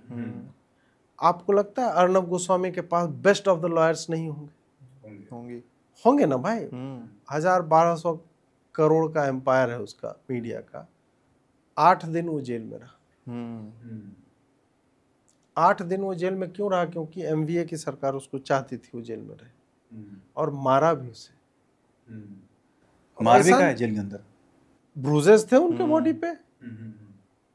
ये क्या होता है ना कि अर्नब गोस्वामी, चलो एज ए जर्नलिस्ट वो क्या करते हैं उस पर टिप्पणी मैं नहीं करूंगा, परंतु अर्नब गोस्वामी जैसे व्यक्तियों को, ऐसे व्यक्ति को कोई आदमी 2 थप्पड़ भी मार देना और क्लोज मतलब बंद कमरे में भी मारे, उसका मनोबल टूटता है कि मैं क्या हूं और मुझे एक हवलदार जो है वो थप्पड़ मार रहा है। समझ बात? तो ये मेंटल टॉर्चर होता है। अर्नब गोस्वामी को गोली मारने की आवश्यकता नहीं है। अर्नब गोस्वामी को डिमोरलाइज कर रहा है, उसको पब्लिक में थप्पड़ मरवा दो, या उसके जो भी जर्नलिस्ट होते हैं उसको बोल दो तुम तो बिके हुए हो, इस तरह से बोलो। वो जो होता है किसी भी ऐसे व्यक्ति के लिए अत्यंत कष्टकारी होता है। ठीक है, तो अर्नब के पास तो सब कुछ था। 8 दिन इसी जुडिशरी ने, क्या प्रॉपर चैनल से आइए, मैं तो अर्नब के सामने कुछ भी नहीं हूं ना, मुझे लेकिन कर्नाटक नहीं जाना पड़ा। क्यों? क्योंकि योगी की पुलिस ने सुनिश्चित किया कि ये आदमी बाहर रहेगा, इसको हम कर्नाटक की पुलिस को नहीं देंगे। बात खत्म। उसके बाद मैंने जो अपना वकील किया वहीं कर्नाटक हाई कोर्ट में, और वो केस लड़े, उस पर स्टे लग गया। स्टे लगा। अब मैं बोल रहा हूं पुनः कि यदि कर्नाटक पुलिस चाह ले, मेरा फोन नंबर उनके पास है, वो रैंडम जगह से हमको उठा लेगी। अच्छा, बिल्कुल उठा सकती है। कर्नाटक पुलिस के हाई ग्राउंड पुलिस स्टेशन के 3 आए थे हमारे पास सब इंस्पेक्टर, सिविल ड्रेस में आए थे। हाँ, सिविल ड्रेस में आए थे, बिना लोकल थाना को लेके आए थे। अब क्या है कि हैड दे वांटेड कि मैं इसके घर पे ना जाऊं, ये आदमी कहीं तो बाहर निकलता होगा। सर्विलांस पे आपका फोन है, प्रिसाइज लोकेशन आपको मिल रहा है, मैं कैब से जा रहा हूं, पुलिस वाला रोकेगा, मुझे पता भी नहीं चलेगा वो पुलिस वाला है, रोक रहा है। गेट खोलेगा, 2 आदमी मिलकर के मुझे ड्रैग करेंगे, गाड़ी में बिठाएंगे और बाय रोड लेके मुझे निकल जाएंगे। फोन मेरा छीन करके ऑफ कर देगा, फेंक देगा, कुछ भी कर देगा। पुलिस करना चाहे करेगा। पुलिस ने ये किया एग्जैक्टली सब लोकतंत्र के जो रचित कौशिक हैं उनके साथ। पंजाब पुलिस ने ये किया। शादी में गए हुए थे और उनको पहले उठाया उनकी पत्नी और बच्चे के सामने, एक गाड़ी में डाला, और जब तक दिल्ली पुलिस को पता चलता है या इन्फॉर्मेशन गया, उन्होंने फिल्मी स्टाइल में उस गाड़ी को कहीं अबैंडन किया, दूसरी गाड़ी में बैठे उसमें लेके भाग गए। ये तो किडनैपर करते हैं। हाँ, तो पुलिस यदि अपने पे आ जाए और कर्नाटक पुलिस चाह ले तो मुझे जेल में डाल देगी। उन्होंने खाली तो आप चाह तो नहीं। जो नहीं जानते हो उनको तरीका बता रहे हो। नहीं, जानते सब है, पुलिस को क्या नहीं मालूम यार। मनीष कश्यप अब तो पगला ही गया है। वो 11 महीने जेल में रहा कि नहीं तमिलनाडु में, for a crime he did not commit, और उस पर एनएसए लगा दिया। तो पुलिस चाह रही थी तो हो गया वो काम। ये कंफ्यूजन इसलिए किसी को नहीं होना चाहिए कि मैं ये जो क्रिटिसाइज कर रहा हूं मेरे ऊपर योगी जी का हाथ है, इधर इधर मोदी जी का हाथ है। नहीं भाई, योगी जी या मोदी जी यार प्रधानमंत्री और मुख्यमंत्री हैं, वो मुझे प्रोटेक्ट कर सकते हैं अपनी पुलिस के थ्रू कि भाई ये नहीं होना चाहिए, ठीक है। लेकिन यदि मुझे कोई उठा करके लेके चला जाए, पुलिस बोले कि नहीं इसे तो हमने बेंगलोर में पकड़ा है, और पुलिस साबित कर देगी कि उसने मुझे बेंगलोर में पकड़ा है, साबित भी कर देगी, क्यों नहीं कर देगी? इतने डॉक्यूमेंट्स फॉर्ज होते हैं हर दिन। अगर हम देख रहे हैं कई सालों से जर्नलिज्म 2014 के पहले होता था, 2014 के बाद होता है। 2014 के पहले आप ये मान के चलिए कि एक तरफा गंगा बहती थी, यानी कि बीजेपी को एक डेमोनाइज करना है तो करना ही है। लेकिन अब ऐसा देख रहे हैं कुछ जर्नलिस्ट बीजेपी की तरफ हैं, कुछ जर्नलिस्ट कांग्रेस की तरफ है। तो वो अच्छा समय था कि ये अच्छा समय है? अच्छा समय दोनों में कोई नहीं था। अभी मैंने कल ही प्राचम के प्रवीण जी हैं, उनके साथ एक पॉडकास्ट शूट किया है और उनका भी यही प्रश्न था जर्नलिज्म को लेकर के। अभी क्या है ना कि जर्नलिज्म बाइनरी में चल रही है, 0 या 1, प्रो मोदी एंटी मोदी, ठीक है। उस वक्त भी यही था। अब क्या है कि अभी हो सकता है कि कुछ संस्थान ऐसे हैं जिनकी प्राथमिकताएं बदल गई हों, अवसर देख करके वो जो है साइड्स उन्होंने स्विच किया है। जर्नलिस्ट का काम क्या है कि जो जैसे मैं करता हूँ, मुझे यदि नरेंद्र मोदी की कैबिनेट में एक मिनिस्टर इथेनॉल को कॉन्फ्लिक्ट ऑफ इंटरेस्ट है उसका, वो प्रमोट कर रहा है बिना काम का, तो मैं उस पर लिख रहा हूँ। भले उस मंत्री को ये लगता होगा कि इस आदमी के पास तो अपनी कार भी नहीं है, बाइक भी नहीं, और सही में मेरे पास नहीं है, मैं अभी यहाँ ऑटो से आया हूँ। अच्छा। हाँ, मेरे पास गाड़ी मतलब यूटिलिटी नहीं है, मैं रोज निकलता ही नहीं, तो मैं गाड़ी क्यों ले लूँ यार 15 लाख की, कोई मतलब नहीं है मेरे लिए। कैब मिल नहीं रहा था क्योंकि मेरा घर इतना पास है यहाँ से, 4 बार कैब ने कैंसिल कर दिया क्योंकि 10 मिनट का रास्ता है। फिर मैं पैदल निकला, ऑटो लिया और मैं आ गया यहाँ पे, ठीक है। तो खैर, तो बहुत सारे लोग पूछेंगे अजीत भारती इतना कमाते हैं, कितना कमाते हैं, कोई आदमी बता दे मुझे। आजकल तो ट्विटर में इनकम टैक्स की हाँ, तो मैं उतना तो नहीं कमाता हूँ। और मैं जहाँ पे रहता हूँ, चूंकि मेरे घर ही में ऑफिस भी है और एक ऑफिस स्पेस मैंने दूसरी जगह पे ले रखा है, तो घर से अब क्योंकि मैं रोज रात में 9 बजे से लाइव होता हूँ, तो 9 से 11, साढ़े 11, 12 तक चलता है, तो वो मैं घर का ही स्टूडियो यूज करता हूँ। अब क्या है कि वो जब रहेगा तो 2-3 बेडरूम का आपको अपार्टमेंट चाहिए, आप किसी ढंग के जगह पे रह रहे हैं तो उसका रेंट ठीक ठाक होता है, 75,000 टाइप का रेंट होगा मान लीजिए। तो 75,000 रेंट में अफोर्ड कर रहा हूँ, तो उसमें ऑफिस का भी तो एक्सपेंस जोड़ा जाएगा ना उस तरह से। अब क्या है कि वो घर अभी नया बना है जिसमें मैंने अभी शिफ्ट किया है, रेंटेड है। जो भी आता है ना मिलने, उसको लगता है कि अरे अजीत जी, ये तो महादेव की कृपा से ये बढ़िया हो गया आपका। तो मैं समझता नहीं कि ये भाई क्या बोल रहा है, बोला कि ये बढ़िया बना लिया आपने। बोला नहीं भाई, ये मेरी औकात नहीं है अभी, और ईश्वर करे कि हो जाए वैसा। मैं जिस तरह का काम करता हूँ करते करते, क्योंकि घर बनाना हर व्यक्ति का अपना एक स्वप्न होता है, और मैंने गांव में बनाया घर, जितना कमाया मैंने अपने माता पिता के उसके लिए गांव में बहुत अच्छा घर मैंने बनाया। अब ये मेरी कर्म भूमि है, तो मैं चाहता हूँ कि यहाँ पे मेरा एक, जब तक नहीं है ठीक है, अपना रेंट पे चल रहा है। तो जर्नलिज्म में पैसा नहीं है इतना, मतलब आप तो एक बड़े नॉन फेस हैं देश के। पैसा मतलब पैसा का क्या है ना भाई साहब, कि कितना पैसा। आपके हाथ में एप्पल वॉच है, ठीक है, और एप्पल वॉच आपका है, मतलब मुझे लगता है कि जनरल एडिशन टाइप का जो होता है। एप्पल वॉच तो अल्ट्रा भी आती है, टाइटेनियम केसिंग वाली। तो कितना पैसा आपके लिए अच्छा पैसा है, और जिसके हाथ में घड़ी ही नहीं है, उससे तो आप 10 गुना दाम का घड़ी जो है पहन रहे हो, जो 1600 की घड़ी पहन रहा है। या मैंने मान लीजिए रेबैन का चश्मा पहना हुआ है, इसका बहुत अधिक कॉस्ट नहीं है, 10-12 हजार रुपये का होगा, ठीक है। अब मुझे चाहिए कि नहीं, मैं गुची का चश्मा पहनूंगा, मैंने वो भी खरीद लिया, 30-35 हजार में आता है। फिर मुझे लग रहा है प्राडा का चाहिए मेरे को चश्मा, उसका कोई अंत नहीं है। और इस चश्मे से पहले मैं बताता हूं, मैं 1600 का या 600 का चश्मा पहनता था, उसमें ग्लास तो वही है ना भाई, ये प्लास्टिक है, जो फ्रेम है वो, ये ब्रांड का खाली पैसा है। ये फ्रेम उतना जल्दी टूटेगा जितना जल्दी मेरा पिछला टूटा, इसका कोई अंत नहीं है। ये शर्ट कितने की, 600-700 की है, 6,000-7,000 की शर्ट नहीं आती है कॉटन की, आती है ना। इन सब देखो, मैं मतलब आप हम एक ही जनरेशन के हैं। मैं ये सलाह आप सबको देना चाहूंगा कि ये नॉनसेंसिकल चीजें होती है जीवन में। मैं भी जब पिताजी के पैसे पे था ना, अब भयंकर गरीब घर से हूं मैं, लेकिन मैं उस स्थिति को नहीं समझता था कि मेरे पिताजी एक ये जो मैं पैसा मांग रहा हूं इनसे, जो स्टूपिड चीज है उसके लिए वो कहां से ला करके देंगे। अब मुझे वो बातें समझ में आती है। कॉलेज के टाइम में ये ब्रांड के पीछे भागना, आई कैन अफोर्ड, अभी मैं ठीक ठाक स्थिति में हूं, मैं चाहूं तो एक गाड़ी और एक ड्राइवर खड़ी करके रख सकता हूं, लेकिन वो बिना काम का वेस्टेज ऑफ मनी है, ठीक है। तो वही है कि जर्नलिज्म में पैसा है, कितना पैसा है। अब वही है कि आपको 12 करोड़ का बंगलो चाहिए, तो आपके लिए आप साल में अगर 12 करोड़ कमा रहे हैं वो भी कम पड़ जाएगा, और आप सेटिस्फाइड हैं कि भाई मेरा टोटल एक्सपेंस मान लो कि 2 लाख रुपए का हो रहा है तो मैं 2.5 लाख भी कमा रहा हूँ, ठीक है।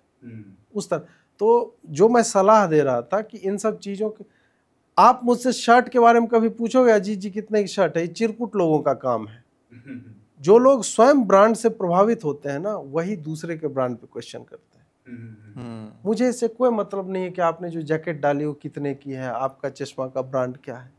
मुझे आप क्या क्वेश्चन पूछ रहे हैं उससे है, और आपको केवल इससे मतलब है कि मैं बोलता क्या हूँ, मेरे पैर में ये चप्पल 1500 की है कि कितने की है, ठीक है, उससे कोई मतलब नहीं रह जाता है। जर्नलिज्म में पैसा जितना होना चाहिए है, जो लोग सत्यनिष्ठा के साथ कार्य कर रहे हैं उनके लिए भी पैसा है, और जो लोग बिके हुए हैं उनके लिए थोड़ा ज्यादा पैसा।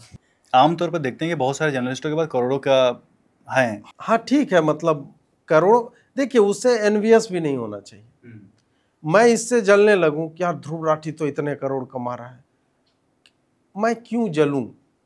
क्या मैं अपने परिजनों का ध्यान नहीं रख पा रहा हूं?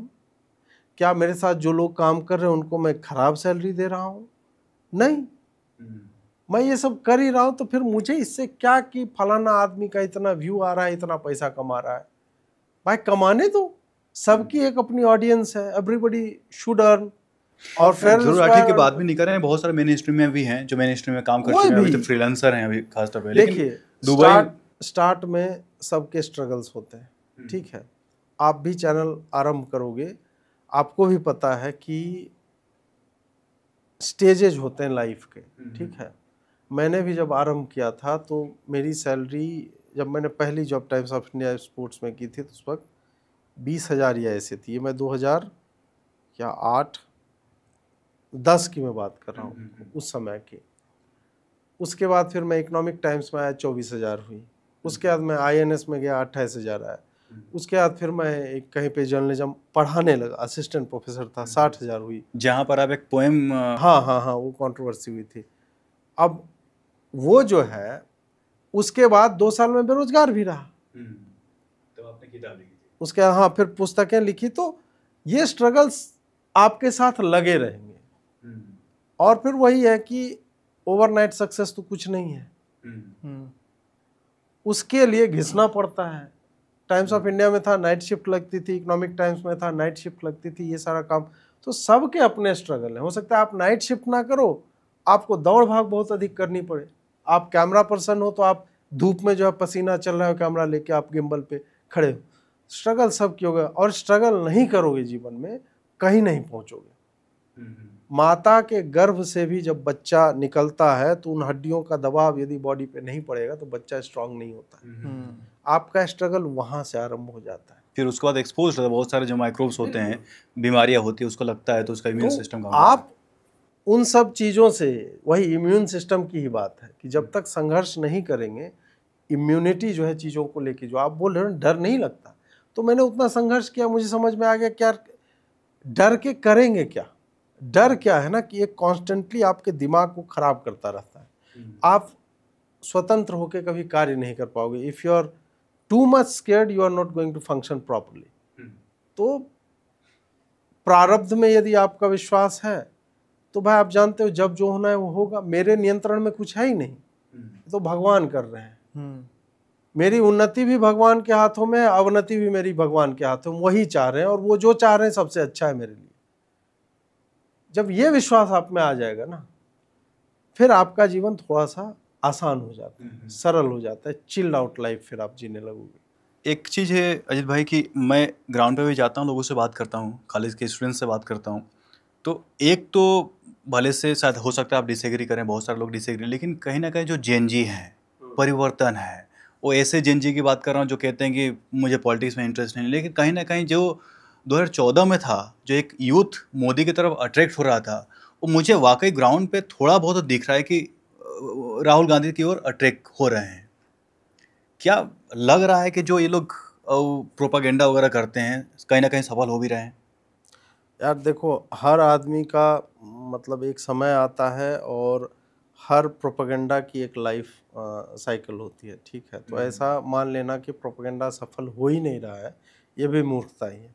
मेन है कि क्या वो उतना सफल हो रहा है कि इट विल अफेक्ट चेंज, ठीक है। तो उसके डिग्री पे हम जो है अग्री या डिसअग्री कर रहे हैं। जो मोदी के समय में आपने बोला ना, तो जेन जी जो है यंग लोग हैं, 15 साल 20 साल टाइप के, उसी टाइप के 15-20 साल के, आज से 15 साल पहले भी लोग थे, फिर 15-20 साल के उसके।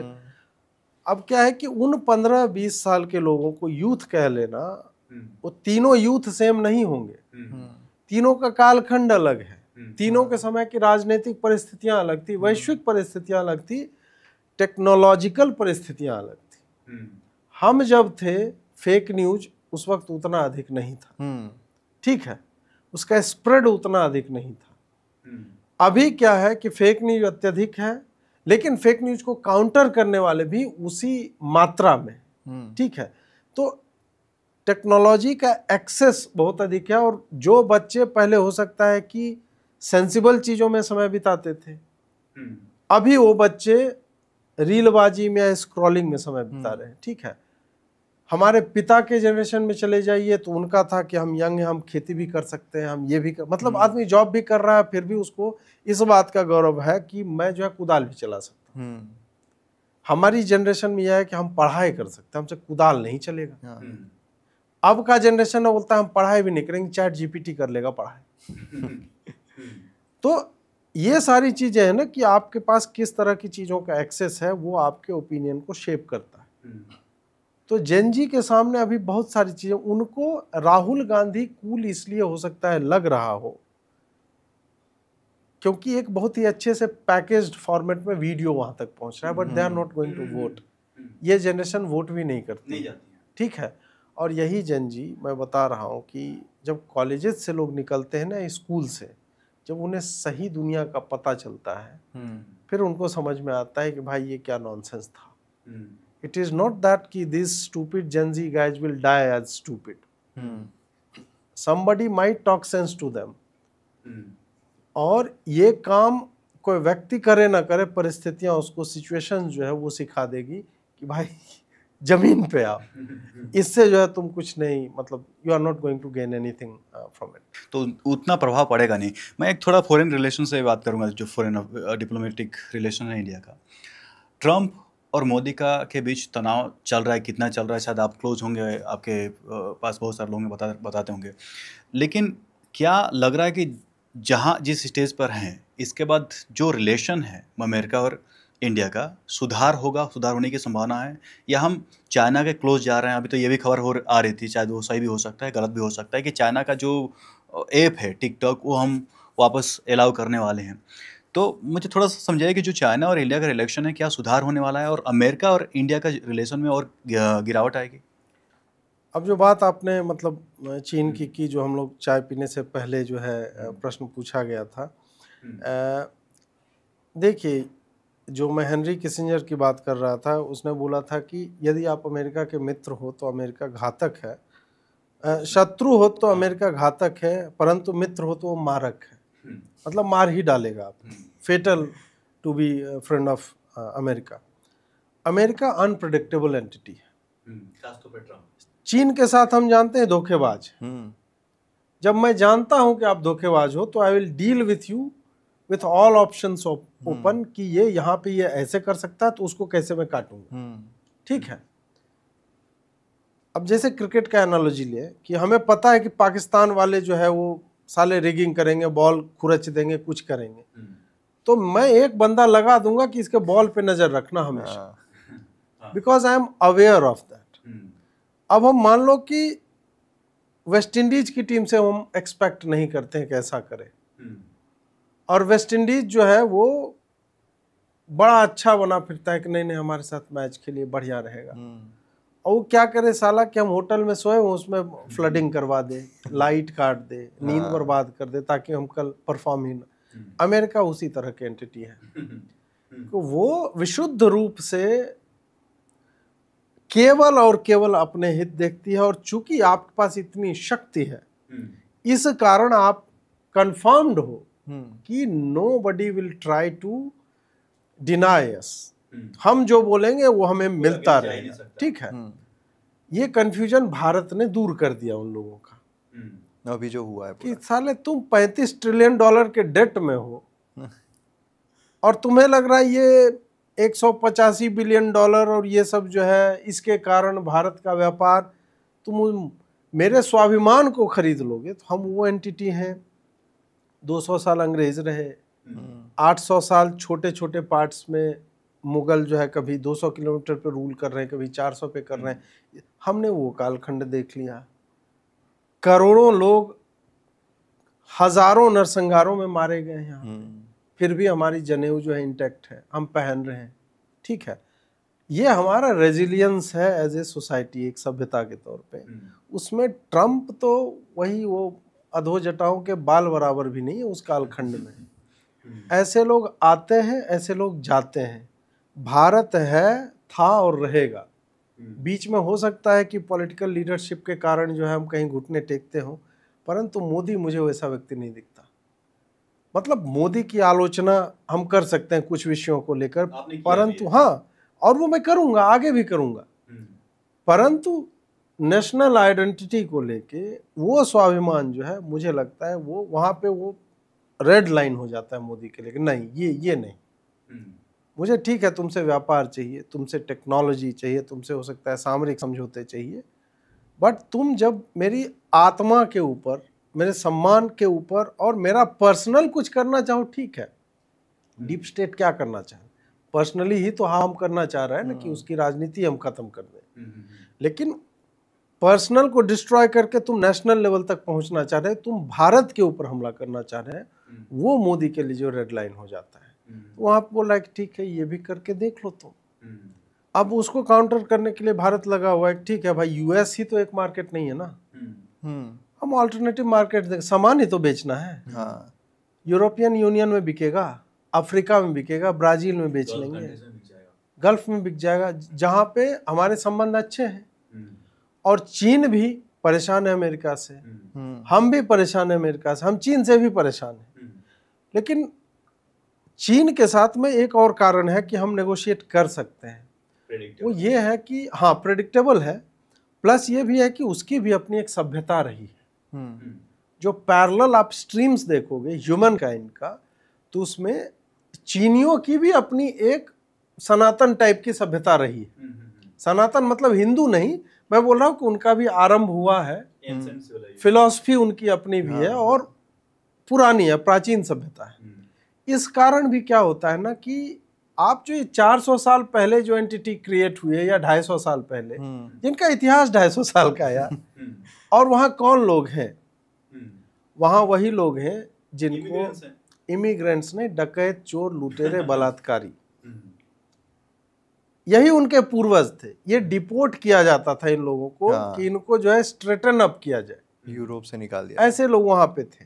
और मैं ये नहीं कह रहा हूँ कि सब वैसे नहीं थे, परंतु अधिकतर वैसे थे। और फिर बाद में वहाँ पे धीरे धीरे चलो भाई काम करना शुरू हुआ, रिफॉर्म हो गए होंगे। और मैं ये नहीं कह रहा हूँ कि अभी भी वही लोग हैं, परंतु जेनेटिक पूल तो तुम्हारा वही है, हमारा वो नहीं है, या चीनियों का उस तरह का नहीं है। चीन को अभी वो पॉलिटिकल सिचुएशंस उसके ऐसे हैं, उसको लग रहा है कि हमको भी बाबा बनना, साउथ चाइना सी पूरा मेरा है, इंडियन ओशन भी मेरा हो जाएगा, चाइनीज ओशन नाम रख दूंगा। तो वो अपना मजे कर रहा है उस तरह से, उसके पास पैसा है, टेक्नोलॉजी है, उसको लग रहा है कि हमें वर्ल्ड पावर होना चाहिए, वो है। तो अब चीन के साथ नेगोशिएट करना कि भाई ठीक है हम ये कुछ चीज़ें इस पर हम बात नहीं करना चाहते, तुम्हारे पास ये, हमारे पास मार्केट है, तो क्यों नहीं हम, मतलब पहले मार्केट में क्या था कि चीन इतना कम दाम पे, ट्रेड डेफिसिट चीन के से ज़्यादा है। हाँ, तो उसको अगर हम रिलेशन अच्छा करते तो हो सकता है और गैप बढ़े। नहीं ना, हो सकता है कम है, हम चीन में भी सामान बेच सके, या चीन के जिन देशों से संबंध हैं वहाँ पे उस तरह से। ये बहुत लेयर्स पे होता है, और मैं उतना, चूंकि मैं जियो पॉलिटिकल एक्सपर्ट नहीं हूँ तो मैं उतने विस्तार में नहीं जाऊँगा। परंतु भारत की स्थिति आप देखो ना कि कल ही का मैंने न्यूज पढ़ा कि यूक्रेन को डीजल का सबसे बड़ा सप्लायर कौन है? इंडिया। यूक्रेन का डीजल का सबसे बड़ा सप्लायर, और हम लेते हैं रसिया से। हम रूस से क्रूड ले रहे हैं और दे रहे हैं यूक्रेन को बेच रहे हैं। इससे बढ़िया और क्या पोजीशन हो सकता है? और ट्रम्प हमको बोल रहा है। ट्रम्प हमको बोल रहा है, ट्रम्प खुद यूरेनियम और न्यूक्लियर का बहुत सारा और खाद ये सब रूस से अभी भी ले रहा है। LNG जो है पूरा यूरोप ले रहा है रूस से। हाँ। तो भाई सब आदमी अपने हितों से तो इधर उधर ले ही रहे हैं, हम भी ले रहे हैं। हमने अभी ये गेम खेलना शुरू किया है, हम पहले से इस गेम में नहीं थे। ये वार्म अप है। हाँ, ये हमारा है। और यार हम इतने लोग हैं साला, हम खुद ही कंज्यूम कर जाएंगे बना के। बनाने तो हम लगे, मैन्युफैक्चरिंग जब फिगर आउट हो जाएगा। और देखो फर्स्ट लेयर तैयार हो गया हमारा, डिस्ट्रीब्यूशन का ये सब का हो गया है। अब है इंडस्ट्रियल हब्स बनाना, हब्स में इलेक्ट्रिसिटी वाटर का सप्लाई बढ़िया करना, कॉलेज का जो है स्तर बढ़ाना कि वहाँ से बच्चे जो निकले इन हब्स में काम करने योग्य हों, इस तरह की चीज़ें। तो ये जब फिगर आउट हो जाए इसमें लगेगा टाइम, 5 साल लग जाए, 10 साल लग जाए। भारत में बहुत सारे लोगों ने ये भी कहा था बीच में, खासतौर पर अपोजिशन से ये आवाज़ आई थी कि ट्रम्प के वजह से डर गए, उसका जो ट्रेड नेगोशिएशन था उससे हम डर गए, इसलिए हमने ऑपरेशन सिंदूर किया। नरेंद्र सरेंडर जो, हाँ, नरेंद्र सरेंडर जो आया था वो अब वही बोल रहा हूँ ना मैं कि राहुल गांधी क्यों नहीं बनेगा, उसका यही सब कारण है कि कुछ चीज़ें हैं जिस पे पूरा देश इकट्ठा हो जाता है। कांग्रेस बोलते हैं कि नहीं तुम सब गलत हो, मैं ये राह चलूँगा, मैं नरेंद्र सरेंडर बोलूँगा। भाई वहाँ पे हाँ हम ये प्रश्न पूछ सकते हैं कि यदि पाकिस्तान घुटनों पे था तो आपने क्यों मतलब उस वक्त क्यों बंद कर दिया, हाँ, थोड़ा और चलने या दिया। नैरेटिव के वार में हम क्यों पीछे हट गए हमने। और नैरेटिव के वार में अभी तुरंत नैरेटिव के लिए आप चीज़ें नहीं क्रिएट कर सकते हो, आपको 5 साल उसमें समय लगता है। तो क्या अभी भी आपने उस पर सोचना आरंभ किया है, वो बात है। अब इसमें तुम ये नरेंद्र सरेंडर कर रहे हो तो भाई किसको सरेंडर किया, किसने? तुम मान रहे हो कि भारत ने सरेंडर कर दिया और तुमको इससे प्रसन्नता भी हो रही है, क्योंकि जिस टोन में बोल रहे हो कंसर्न का टोन नहीं है, वो अटैक का टोन है कि तुमसे तो नहीं हो रहा है, तुम तो साले सरेंडर कर दिए। देखो ट्रम्प ये बोल रहा है, ट्रम्प तो 42 बार बोला, और ट्रम्प पहले 5 प्लेन बोल रहा था, फिर 6 बोला, अब 7 पे पहुंचा है। दिसंबर तक 21 हो जाएगा उसका, जिस हिसाब से चल रहा है। तो क्या हम उस व्यक्ति पे विश्वास करें, या फिर मैं वही बोलता हूँ कि अच्छा, ट्रम्प ने बोलते इसको यूनिवर्सल ट्रूथ मान के चलते हैं, और यहाँ पे गवर्नमेंट ऑफ इंडिया ऑफिशियली बोल रही है, उसको नहीं मानते। गवर्नमेंट ऑफ इंडिया को मत मानो, गवर्नमेंट ऑफ इंडिया तो कुछ बोला ही नहीं। डीजीएमओ हमारे जितने थे एयरफोर्स के, मिलिट्री ऑपरेशंस के, ये सब आके उसको तो मान लो भाई। लेकिन तुमने पहले भी प्रश्न उठाया था, बालाकोट पे भी तुमने, उरी और पठानकोट पे भी, पुलवामा अच्छा, पे ट्रम्प ने एक बात और कही थी अजीत भाई कि मेरी तो कोई मीडिया छापते ही नहीं है, मैं इतना कुछ बोलता हूँ तो वहाँ की मीडिया भी उसकी नहीं सुन रही है, और यहाँ पे सुना जा रहा है। यहाँ पे भी मीडिया नहीं सुन रही, यहाँ पे खाली कांग्रेस लिख रहा है कि यार 42 बार बोल दिया है, अब 43 बार बोल देगा उस पे। और अभी थोड़ा सा उसी बात को पुश करते हुए अभी हमारे आर्मी चीफ ने बोला ना, उन्होंने बताया, नहीं एयरफोर्स चीफ ने बोला कि हमने उनके लगभग 16 एयरक्राफ्ट क्षतिग्रस्त के जो इन एयर थे, एयरबेस में होंगे, ये टोटल मिला के हर तरह का एयरक्राफ्ट मिला के 15-16 जो है पेल दिया हमने। इसमें यह भी बोला जाता है कि अमेरिका का एंगल इसमें यह था कि अमेरिका अपना भी परमाणु हथियार कुछ कुछ पाकिस्तान में रखे हुए हैं, किराना हिल या जो भी बोलते हैं। अब कितना सही है नहीं है वो तो युद्ध मामलों के जानकार बताएंगे। और उसका पाकिस्तान एयरबेस का ये खुद यूज भी करते हैं, तो इनके भी अपने F-14 और ये सब जो F-16 जो भी थे वो गए हैं उसमें, कुछ तो गए हैं। क्योंकि यार एयरबेस पे और क्या है, भारत उसका सड़क खोदने के लिए थोड़े मारेगा मारेंगे जहां पे साला कम से कम $200 मिलियन का प्लेन है वो बर्बाद हो जाए, बराबर है। नहीं तो ऐसे मारने क्या फायदा। तो उसमें उनका भी एसेट्स जो है बर्बाद, और उनको लग रहा था भारत रुका नहीं तो पूरा ही बर्बाद कर देगा। ब्रह्मोस अभी तक हम 26 जनवरी में दिखा रहे थे या आकाश कि ये आकाश है, हमको भी लगता है क्या यूज है यार, ये कुछ होता तो है नहीं। इस बार जब पता चला कि साले कितना घातक है ये, तब अमेरिकन भी और बाकी सब की जो है वो फटी पड़ी है कि भाई ये कहीं पे भी जाके, और इतना प्रेसिजन, मतलब यार 1.5 स्क्वायर फुट, मतलब 1.5 बाय 1.5 में उसमें मार दिया यार।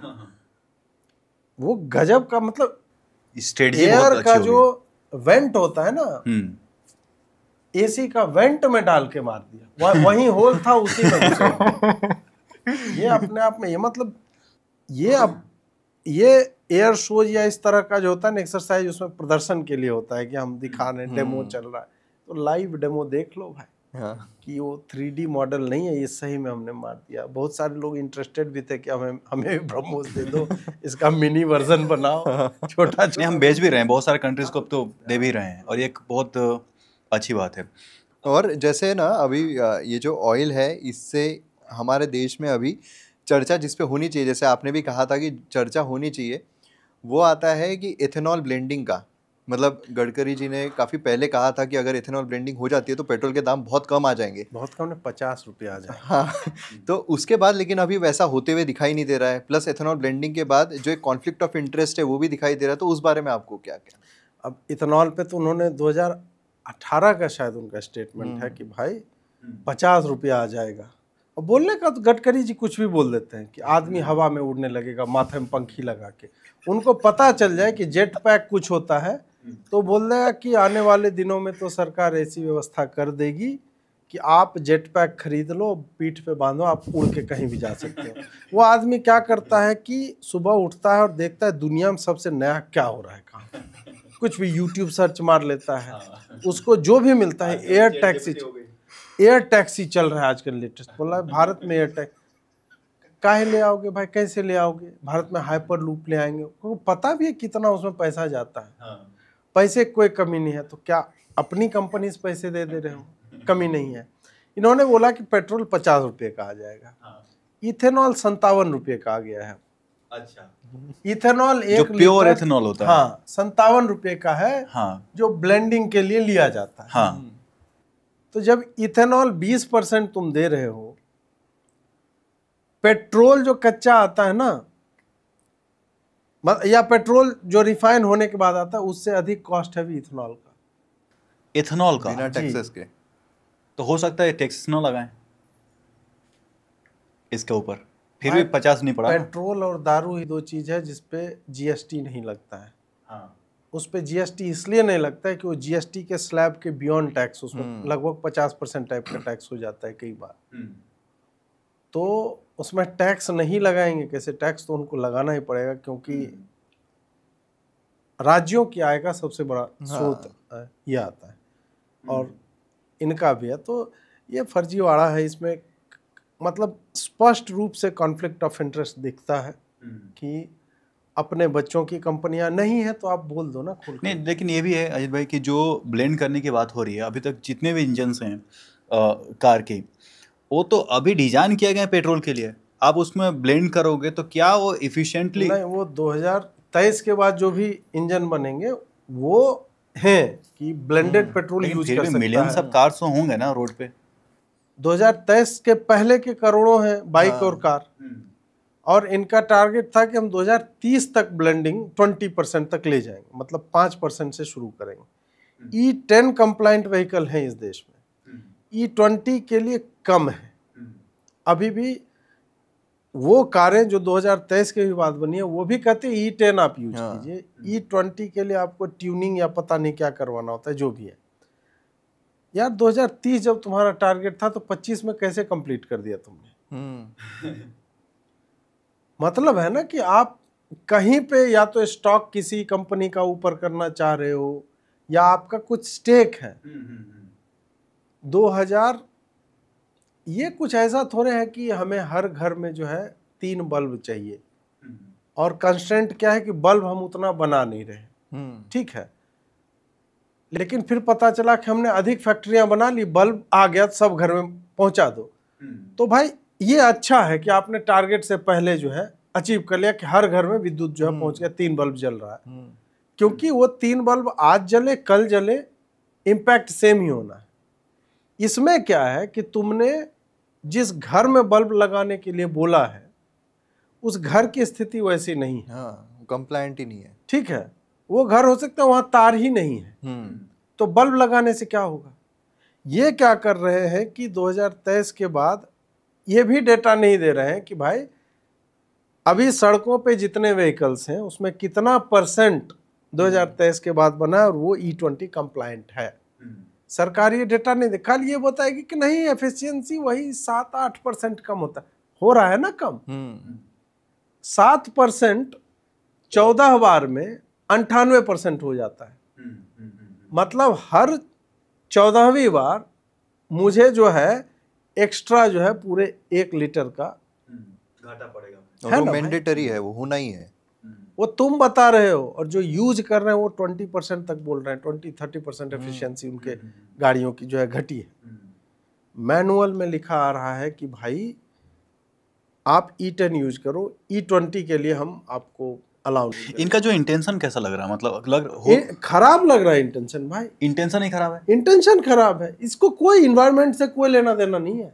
नहीं, ये भी हो सकता है क्योंकि हम इंपोर्ट करते हैं पेट्रोल, क्रूड ऑयल वगैरह। अरे यार फर्जी बातें हैं ये सब, क्रूड ऑयल इंपोर्ट करते हैं। तुम एक तरफ इन्वायरमेंट की जो बात कर रहे हो ना, सबसे अधिक यार पराली जल रहा है, वो तो तुमसे रुकता नहीं है। कंस्ट्रक्शन डस्ट, वो तो आपसे रुक नहीं रहा है। वेहिकुलर पॉल्यूशन है, लेकिन क्या इथेनॉल डाल देने से वो समाप्त हो जाएगा? कितने % कंप्लायंट इंजन है? नहीं है, वो देख लो ना के बराबर ही होंगे मेरे ख्याल से। तो यार हम नॉर्मल 20% भी बोल रहे हैं, 80% तो नहीं है ना, 70% नहीं है, 60% नहीं है। तो ये जिद है, और जिद इस कारण से आता, ऐसा नहीं है कि वो बड़े इन्वायरमेंटल एक्टिविस्ट हैं। क्योंकि हमको तो पता है, लेकिन बहुत सारे लोग कहेंगे कि आपके पास कार होगी इसलिए। नहीं, मेरे पास तो कुछ नहीं है।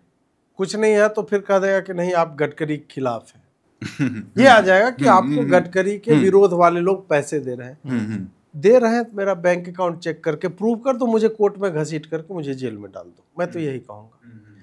इसमें मेरा कोई मतलब, मैं ना पार्टी हूँ न मैं किसी के पक्ष में। मैं लॉजिकल बात एक पूछ रहा हूँ कि आप हो परिवहन मंत्री, ब्लेंडिंग का काम है पेट्रोलियम मंत्रालय का, आप इतना क्यों घुस रहे हो? दूसरी बात, कोई कह देगा कि नहीं परिवहन है उसमें यूज होता है। यार फिर मतलब एक ऑटोमोबाइल्स मैन्युफैक्चरिंग वो तीसरे मंत्रालय का कंसर्न होता है।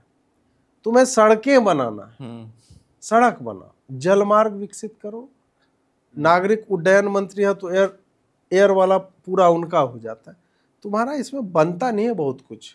तुम वन ऑफ द पार्टीज हो, फिर इथेनॉल में इतना क्यों घुस रहे हो?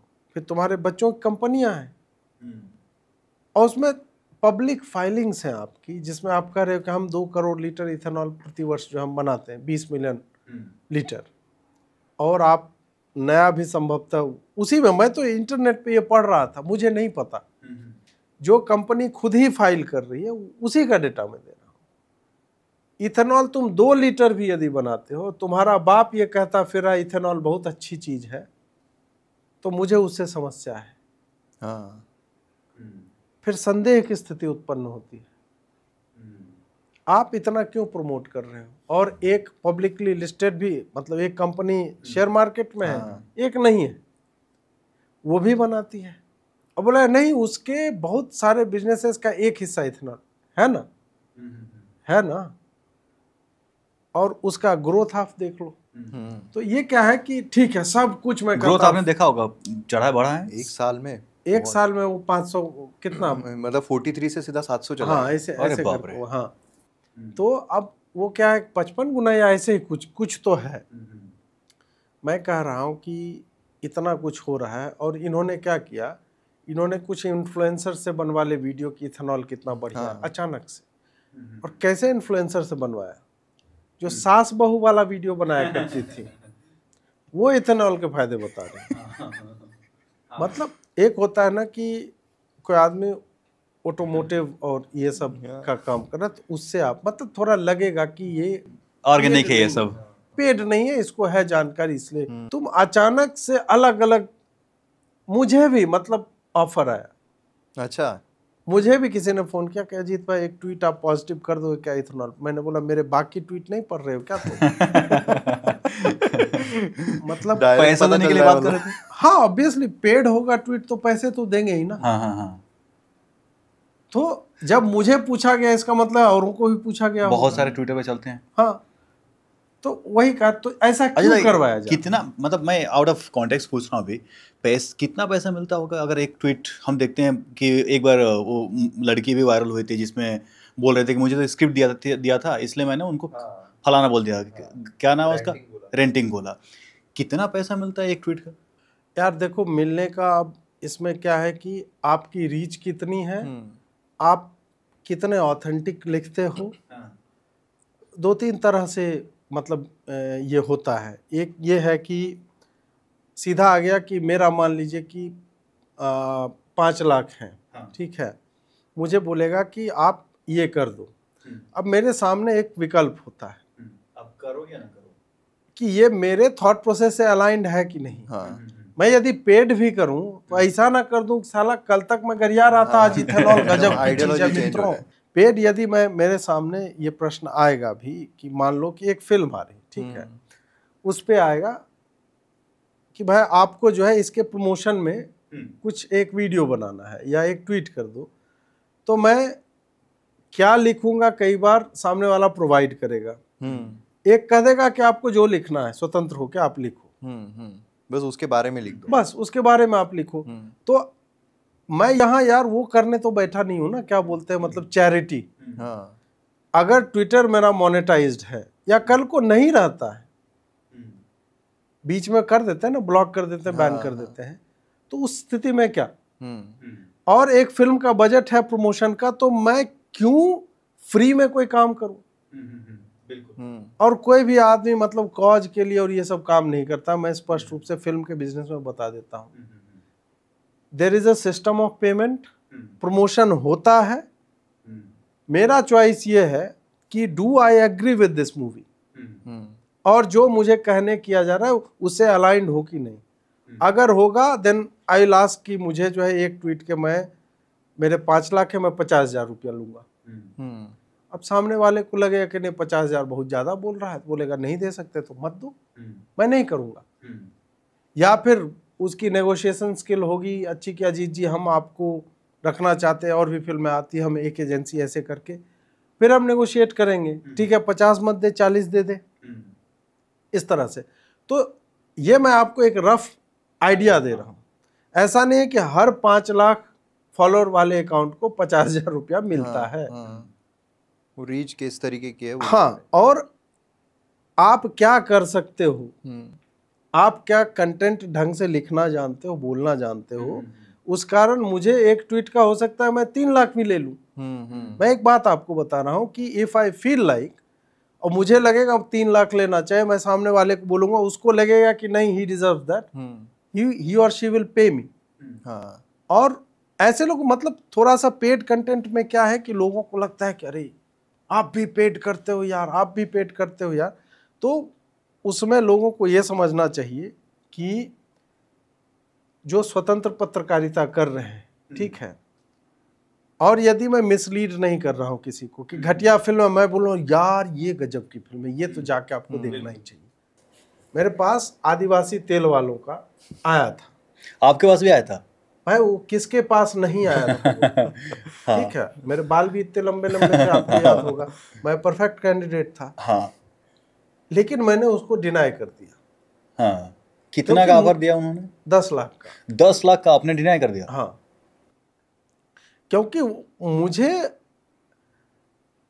ऐसी एंटिटीज में जो केवल कैश में डील कर रही है, कैश ऑन डिमांड ही वो लेती है, कैश ऑन डिलीवरी ही लेती है, तो मुझे कुछ समस्या जो है दिखी कि यार ये सही नहीं लग रहा है। और बात ये नहीं है कि पेड आप प्रमोशन कर रहे हो कि नहीं कर रहे हो, बात ये हो जाती है कि आपकी क्रेडिबिलिटी ऑन द लाइन होती है इसमें। हाँ, कि आप जो कर रहे हो आप कन्विक्शन के साथ बोल रहे हो या मतलब आप भी वो मानते हो या नहीं मानते हो। हाँ, मैं अब शैम्पू यूज कर रहा हूँ, मान लीजिए मैं किसी भी तरह का अभी तक ऐड और ये नहीं किया है मैंने, ठीक है, तो यदि मैं एक शैम्पू यूज करता हूँ और मुझे अच्छा लगता है, तो मैं हो सकता है बिना पैसे लिए भी उसके बारे में बोलूंगा। वैसे शैम्पू कौन सा यूज करते हैं? वो तो यही एंडोर्समेंट हो जाएगी। हाँ, वही वो हर तरह के बाल के लिए अलग शैम्पू आता है। वैसा नहीं है कि मैं जो यूज करता हूँ आपके बाल पे सही रहेगा। अब आज ही मैंने एक फावा हनी करके हैं, और मैं उनको मतलब पर्सनली जानता हूँ, जानता ऐसा मिला नहीं हूँ, बातचीत हुई, और मैं ये जानता हूँ कि ये लोग जो मधु का उत्पादन करते हैं वो मधुमक्खियों के माध्यम से करते हैं, उसमें सिरप नहीं होता है मिला हुआ। I am confident about that. और मैंने इनको बिना बताए भी पहले प्रोडक्ट यूज भी किया, संतुष्ट हुआ। उसके बाद दोबारा फिर मैंने बताया कि मैं आपका मधु जो है और घी भी गाय का मंगवा के मैंने यूज किया, बहुत अच्छा है। अब क्या हुआ कि मुझे फिर आवश्यकता पड़ी उसकी, मैंने मंगवाया, अभी फोटो लेकर के मैंने उसका ट्वीट जो है डाल दिया।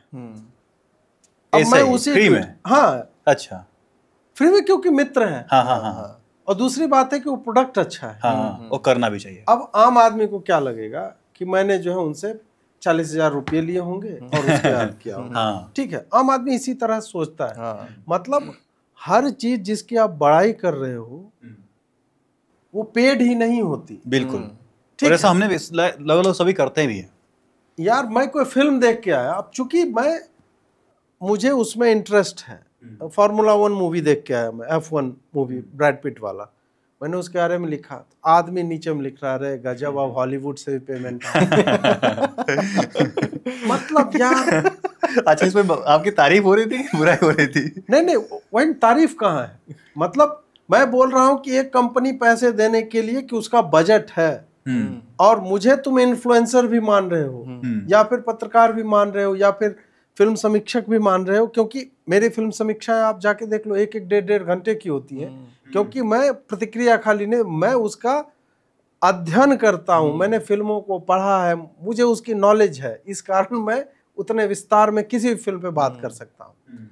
लोगों को क्या लगता है कि पॉजिटिव यदि लिखा जा रहा है तो पेड ही होगा, और मेरा क्या मानना है कि अगर पेड है भी तो तुम लॉजिकली बात करो ना, मैंने कहाँ गलत बोला। मैंने बोल दिया कि इसके संवाद बेकार हैं, तो तुम बोलो कि नहीं संवाद तो अजीत जी अच्छे हैं इसके। अब जैसे सुपरमैन मूवी मैंने देखा, मुझे बेकार लगी, नीचे में किसी ने बोला कि अजीत जी नहीं ये फिल्म मुझे तो अच्छी लगी, ठीक थे। तो सब्जेक्टिव मीडियम है फिल्म में, उस पर आप कुछ चीजें आपको अच्छी लगेगी, कुछ खराब भी लग सकती हैं। मैं उस तरह से लिखता हूँ, लोगों को लगता है कि वो पेड ही है और रहेगा भी पेड, तो मुझे उसमें कोई समस्या नहीं, और होना भी नहीं चाहिए। और यदि बजट है, मुझे अच्छी लगी, मुझे वही लिखना है कि अच्छी लगी, if somebody is paying me for that, तो मैं क्यों नहीं लूंगा वो पैसे, मैं पागल हूं क्या? ये कौन सी बात हुई यार, ये तो मूर्खता हुई, क्योंकि मैं वही काम ही कर रहा हूँ, उसी फील्ड का काम कर रहा हूँ, समबडी इज पेइंग, और मैं किसी के पेरोल पे नहीं हूँ। पहली बात ये है कि मैं पूरा का पूरा मैंने स्वयं को यहाँ तक लाया है, बहुत मेहनत लगती है, क्योंकि तो ये जो मैं पेमेंट ले रहा हूँ ना, ये मान लीजिए एक ट्वीट का मैं 40,000 या 50,000 ट्वीट लिखने का खाली यदि मैं लेने लगूं, तो ये अभी जाके 5 लाख हुआ है ना भाई। मेहनत मैं साला 100 फॉलोअर थे तब से कर रहा हूँ, मुझ में बदलाव नहीं आया है, मेरे पढ़ने वालों की संख्या बढ़ी है। मैं वही लिख रहा हूँ जो 5 साल पहले लिख रहा था। तो ये जो 40,000, 50,000, 1 लाख, 3 लाख जो मैं लूंगा, ये उतने सालों की मेहनत है, उतने महीनों में आपको डिवाइड कर ला, वो 500,000 रुपया आ जाएगा। हाँ, बिल्कुल। लोगों को इस तरह से भी सोचना चाहिए। हाँ, और वही है, दूसरी बात ये भी है कि पेड़ के चक्कर में आत्मा नहीं बेच देनी चाहिए बिल्कुल। लोगों को। हाँ। मैं तो मजाक में कहता हूँ मुझे सपा वाले पैसे देते हैं ठीक है, क्योंकि भाजपा वाले तो नहीं देते, ये मैं कंफर्म। हाँ, तो सपा वाले ही दे रहे हो, भाजपा वाला सपोर्ट नहीं करे आपको। हाँ वही है ना कि तो ठीक है, आप क्योंकि लोग मान के चलते हैं कि यार पैसा तो ये बहुत, मतलब इसका तो चार्टर्ड प्लेन कम से कम अपना होगा। हाँ। इस तरह बोले ठीक है, तुम जो सोच रहे हो एकदम बढ़िया बात, एकदम सही बोल रहे हो। नहीं, ऐसा कहा जाता है कि भाजपा वाले शायद आपको सपोर्ट कर दें, लेकिन बहुत सारे जो राइट विंग के सपोर्टर्स हैं नहीं करते भाजपा वाले। नहीं, उसमें ये भी है कि एक प्रश्न ये भी आता है कि भाजपा वालों ने तो मुझे नहीं कहा ना कि तुम मेरा सपोर्ट करो, तुम मेरे लिए रिस्क लो। देखिए, कुछ चीज़ों में क्लैरिटी होनी चाहिए आदमी को। जब भाजपा ने, मोदी जी मुझे नहीं बोला फोन करके कि हाँ अजीत भाई 2 ट्वीट कर दें, तो ये तो नहीं हुआ। अमित शाह ने बोला कि भाई 2 ट्वीट तो करने ही करने हैं, करना होगा, करना ही होगा, तो नहीं बोला ना उन्होंने, वो तो मैं कर रहा ये हूँ। मिमिक्री कब आपने सीखी? मिमिक्री अभी तो उतनी अच्छी नहीं कर पाता मैं। नहीं, मोदी जी वाला अच्छा था। नहीं, स्कूल टाइम में मैं बहुत अच्छी मिमिक्री जो है वो ये सब किया करता था। अच्छा। तो ये satire, mimicry, stand up comedy सब मैं करके छोड़ चुका हूँ। अच्छा, हाँ, तो ये सब ये जो वीडियो में आपका आता रहता है सटायर वगैरह, ये वहीं से आता है? हाँ, स्कूल से सारा कुछ सैनिक स्कूल से आता है। तो उन्होंने जब मुझसे कहा नहीं करने के लिए और मैं खुद ही कर रहा हूँ, तो ये मेरी समस्या है, उसके रिस्क भी मेरे होंगे। ठीक है। हाँ, अब ये हो जाता है कि मैंने आलोचना की और भाजपा का कोई आदमी फोन करके कि अजीत जी आप नंबर 1 और 2 को मत बोलिए, कुछ क्यों नहीं बोलूं? साले तुमने 1 रुपया मुझे दिया, मैं क्यों नहीं बोलूंगा? तो जब आप पेड नहीं होते हो ना, जब आप किसी के पेरोल पे नहीं होते, तब आपके पास वो फ्रीडम होती है कि आप उनकी आलोचना भी कर सकें। बिल्कुल। ठीक है। तो वो है मेरा अपना कि मैं स्वतंत्र हूँ, मुझे किसी से आशा नहीं है। परंतु यदि ठीक है कि योगी जी की पुलिस ने मेरी सहायता कर दी, मैं योगी जी के से संबद्ध कुछ लोगों को जानता था, या पुलिस को लगा होगा कि नहीं हमारे एरिया में साला कर्नाटक पुलिस कैसे आ गई, उन्होंने उस बात को लेके कार्रवाई की हो, बाकी लीगल जो भी था कोर्ट का वो मैंने किया, तो उसके लिए मैं कृतज्ञ हूँ। नहीं, इसमें ये आर्गुमेंट आता है कि बीजेपी ठीक है, उन्होंने नहीं बोला आपको सपोर्ट करने के लिए, लेकिन आर्गुमेंट ये आता है कि हम लोग मतलब यूनिटी नहीं है। आप वहाँ जाइए, वहाँ बड़े से बड़े लॉयर हाँ, मतलब वहाँ एक प्रॉपर इकोसिस्टम है जहाँ पर एक वीडियो आता है, उसका ट्वीट प्रॉपर हो जाता है किसी के द्वारा, देन कोई वीडियो किसी को निकालता है, बढ़ाना- उसका रीट्वीट हो जाता है। उसमें क्या है कि देखिए, जो लोग पैसा बांट रहे हैं या जो भी लोग, पार्टियों की भी अपनी अपनी कंपनियां हैं, हमने इस कंपनी को पीआर दे रखा है, हमने इस कंपनी को हायर किया हुआ है जो हमारा देखेंगे। अब क्या है कि यदि पार्टी के नेतृत्व को ऐसा नहीं लगता है कि हमें सोशल मीडिया में इन्वेस्ट करना चाहिए, वो उन्होंने कुछ सोच के ऐसा सोचा होगा कि यार फ्री में ही तो काम हो जा रहा है मेरा, मैं पैसे क्यों दूं? हाँ, ये तो मूर्खता है ना कि यदि फ्री में कोई आदमी काम कर रहा है तो उसको मैं कि नहीं अजीत जी आप ले लीजिए। हाँ, अजीत जी फ्री में ही जब कर रहे हैं तो हाँ, ठीक है, तो फ्री में अच्छा कर रहे हैं। हाँ, हो सकता है पैसे के बाद स्क्रिप्ट से करना पड़े। वही तो अब कोई पैसा देगा तो नैरेटिव पॉइंट भी देता है कि इसी पे आपको बनाना है, उस चक्कर में मेरी ओरिजिनलिटी जो है समाप्त हो जाएगी। ठीक है, तो एक वो भी डर उनको लगा रहता, जो भी है। पर क्या है कि सपोर्ट इसलिए भी नहीं बनता कि उनको लगता है कि नहीं आवश्यकता है, उनको लगता है कि अभी हमारी प्रायोरिटी नहीं है, बाद में उनको लगने लगे। मोदी जी ने 100 लोगों को इंटरव्यू दिया पिछले चुनाव में 2024 में, एक भी यूट्यूबर नहीं था। तो उनको लगा कि YouTube is not the place where I should go. उन्होंने ऐसे ऐसे अखबारों को दिया जिसको 3000 लोग नहीं पढ़ते होंगे। ठीक है, और 5वें इंटरव्यू के बाद, हर इंटरव्यू में मान लीजिए कि 20 प्रश्न उनसे पूछे जा रहे हैं, 5वें इंटरव्यू में 100 प्रश्न हो जाएंगे। छठे के बाद आपको उन 100 के अलावा एक भी प्रश्न आपको नहीं मिलेगा। मैंने लगभग सारे इंटरव्यू देखे और 5 मिनट के बाद आप बोर हो जाओगे कि वही प्रश्न वही उत्तर, वही प्रश्न वही उत्तर। ऐसा क्यों होता है? क्योंकि वो सब के सब एक ही मीडिया स्ट्रीम से हैं। मीडिया की अपनी एक भाषा होती है, अपनी एक शैली होती है, और मीडिया के प्रश्न भी सिमिलर होते हैं कि हम मोदी जी से क्या पूछेंगे, क्योंकि वो एक सेटअप है। यूट्यूब दूसरे लेवल पे काम करता है, यूट्यूबर के क्वेश्चन बिल्कुल अलग होते हैं, टीवी पे प्रश्न अलग पूछे जाएंगे। तो इस कारण मैं चाह रहा था कि नरेंद्र मोदी को इंगेज करना चाहिए। चलो, मेरी भाषा भाजपा वाले बोलते हैं खराब है आपकी भाषा, कटु भाषा है। नहीं खराब है, मुझे लगता है मुझसे अच्छी हिंदी तो पूरे भाजपा में नहीं है। भाजपा जिन लोगों को और जबकि आप उस हिसाब से जो है, हाँ, जो उस हिसाब से मैं बोल रहा हूँ, भाषा तो मेरी बहुत अच्छी है। हाँ, बीच में एक आध बार गाली नहीं, दे मैं देता हूँ, क्लियर करता हूँ, आप गाली भी देते ना तो मुझे सांस्कृतिक बहुत ही जो नहीं रहते ना तो ऐसा लगता है। वो तो हंसी मजाक की बात है, पर मैं भाषा पे ही बोल रहा हूँ कि यार मेरी अच्छी नहीं है, बाकियों की तो अच्छी होगी, किसी की तो अच्छी होगी यार, उसी को दे दो।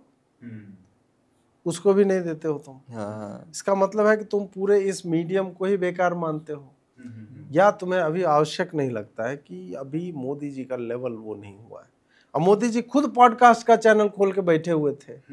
मित्रों, इस वीडियो को लाइक करें, सब्सक्राइब कर दें, नोटिफिकेशन बेल अवश्य बजा दें। उनका है, हाँ, उनका है। मैं अपने वीडियो में लगा देता था उनका वाला। कांच आप लगा देते हैं। अब ये आपका वाला फ्रंट में जाएगा।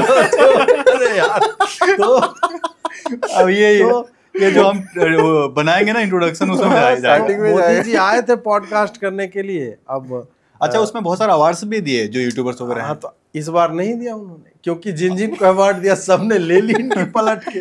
और कुछ नहीं इनमें बोला। से कोई बीफ का प्रमोटर निकल आया, कोई सेक्सुअल जोक्स जो है मार रहा है, कोई कुछ निकल आया, तो वो नेशनल क्रिएटर्स अवार्ड जो है। लेकिन अभी क्या हो रहा है, जैसे अगर हम लेफ्ट नैरेटिव देखते हैं तो इस तरीके से पोर्ट्रे किया जा रहा है कि हिंदू खतरे में है, जो ये बोला जाता है ये पूरी तरह झूठ है और ये सिर्फ नफरत फैलाने के लिए किया जा रहा है। तो इसमें आपको क्या लगता है, हिंदू जो है वो खतरे में? क्योंकि हम देखते हैं कि बहुत सारे जो पॉलिसीज़ है, क्योंकि मेन पॉलिसी होती है जो गवर्नमेंट की तरफ से लाई जाए, स्टार्टिंग से लेके टेम्पल एंडाउमेंट हो जाए या फिर प्लेसेस ऑफ वर्शिप एक्ट हो जाए, देन वक्फ एक्ट हो जाए, तो ये हमेशा हिंदुओं के अगेंस्ट में रहे हैं। लेकिन पता ही नहीं था हिंदुओं को कि ये चल क्या रहा है। लेकिन आज पता चला है तो वो बोलते हैं कि नफरत की पॉलिसी जो मतलब पॉलिटिक्स जो है वो की जा रही है। तो इसमें आपका क्या कहना है? तो नहीं, वो और बोलेंगे क्या? जिन्होंने इस तरह की पॉलिसीज लाई है वो इसके डिफेंस में और क्या बोलेंगे? उनके पास और कुछ भी कहने को बचा नहीं है सिवाय इसके कि ये नफरत की पॉलिटिक्स। तुम ये बताओ ना कि ये कैसे लॉजिकल है कि जिस धर्म के धर्म स्थलों को नष्ट किया गया हो और वो धर्म एक ही है हिंदुओं का, उन्हीं के मंदिर तोड़े गए। तुमने कह दिया कि जो धर्मस्थल जैसा था 1947 में वैसा ही रहेगा, और ये तुम 1991 में बता रहे हो, और इस पे कोई जो है आप कोर्ट केस भी नहीं कर सकती। ये कौन सी बात हुई भाई? ये फंडामेंटली रॉन्ग है, ये गलत है, और ये पॉलिसी तुम ही लेकर के आए थे। उससे क्या सांप्रदायिक सौहार्द बढ़ गया? नहीं बढ़ा। दंगे तब भी होते रहे, और जिस पे तुम क्लेम कर रहे हो कि नफरत की भावना, उसके कालखंड में सबसे कम दंगे हुए। दंगे लगभग नगण्य हो चुके, समाप्त नहीं होते अब दंगे। तो कैसे तुम बोल रहे हो? और हिंदू तो खतरे में है, हिंदुओं के धर्मस्थल खतरे में है, हिंदुओं के मंदिरों का जो चंदा आ रहा है उससे तुम हज फाइनेंस कर रहे हो, उससे मदरसों की फंडिंग हो रही है। भाई हमारे मंदिर मुक्त कर दो यार, हम अपना देख लेंगे, हमें जैसे गवर्न करना इसमें कहा जाता है कि 2014 से पहले कोई हिंदू खतरे में ही नहीं था, अब हो चुका है। अच्छा, हिंदू रहेगा तब तो खतरे में रहेगा ना। मार ही तो देते थे तुम। कश्मीर में क्या हुआ? कश्मीरी हिंदू जो भाग करके दिल्ली में आए वो थोड़े खतरे में है, जो वहां पे थे उस वक्त खतरे में थे, उनकी हत्या कर दी गई। बंगाल में जो हुआ, केरल में जो हुआ, गोवा में, महाराष्ट्र में, अभी नहीं, स्वतंत्रता से पहले जो हुआ। मैं वही वो प्राच्यम का वो एक देख रहा था भाई, लगभग 15 करोड़ हिंदू मारे गए हैं अलग अलग कालखंड में। 15 करोड़ आजादी के बाद? नहीं, आजादी के बाद नहीं, मतलब जब से है ये तैमूर लंग और मोहम्मद बिन कासिम से लेके अभी तक 15 करोड़ कोई छोटी क्वांटिटी नहीं है। आजादी के समय 32 करोड़ हमारी जनसंख्या थी। मुझे ऐसा भी लगा अंडर रिपोर्टेड फिगर है ये। हो सकता है, क्योंकि हम फॉर श्योर ने, पहले तो यही होता ना, पूरा गांव में ही आग लगा दी, सबको मार दी। तो इस तरह से। लेकिन ये जो किया जाता है, जैसे कुणाल कामरा है, उसके एक इंटरव्यू में उसने बोला था कि मैं मुस्लिम्स पर जोक नहीं करता हूँ क्योंकि उनके पास है ही कैसे बिलीफ है उनका। तो वो सेक्युलर माना जाता है? नहीं, वो उसने बोला सही कि उनके पास है ही क्या, सिर्फ बिलीफ है, और उस बिलीफ के लिए वो तुमको काट देंगे। अगली लाइन वो नहीं बता पाया, मोटा वो भैंसा अगली लाइन नहीं बता पाया, क्योंकि वो बोलेगा तो सही में काट देगा उसको। हाँ, काट देंगे। उसको पता है कि मैं सारे चुटकुले हिंदुओं पे बना सकता हूँ, क्योंकि हिंदू डजंट केयर। मुसलमान पे तुम बनाओगे,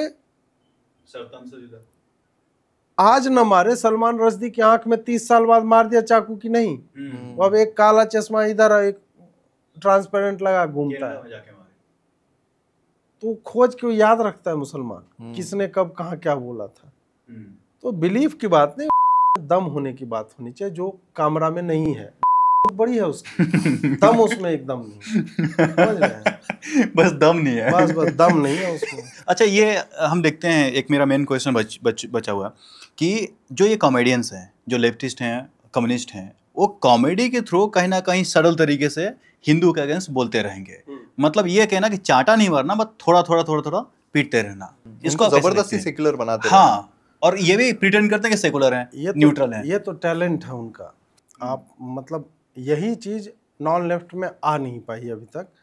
हम जो है, जो बोलना होता है हम सीधे बोलते, फैक्ट्स पे बोल देते ठीक है, हम सीधे ही बोल देते। कश्मीर फाइल्स बनानी होती है, हम सीधे ही बना देते हैं। हम कश्मीर फाइल्स को एक लव स्टोरी, एक लड़का है कश्मीर के एक छोर पे, एक लड़की है, उसके परिवार के साथ क्या हो रहा है, इसके परिवार के साथ क्या हुआ है, दोनों एक दूसरे से बहुत प्रेम करते हैं, बीच में दंगा मचता है, आग लगी हुई है, उसका बैकड्रॉप है।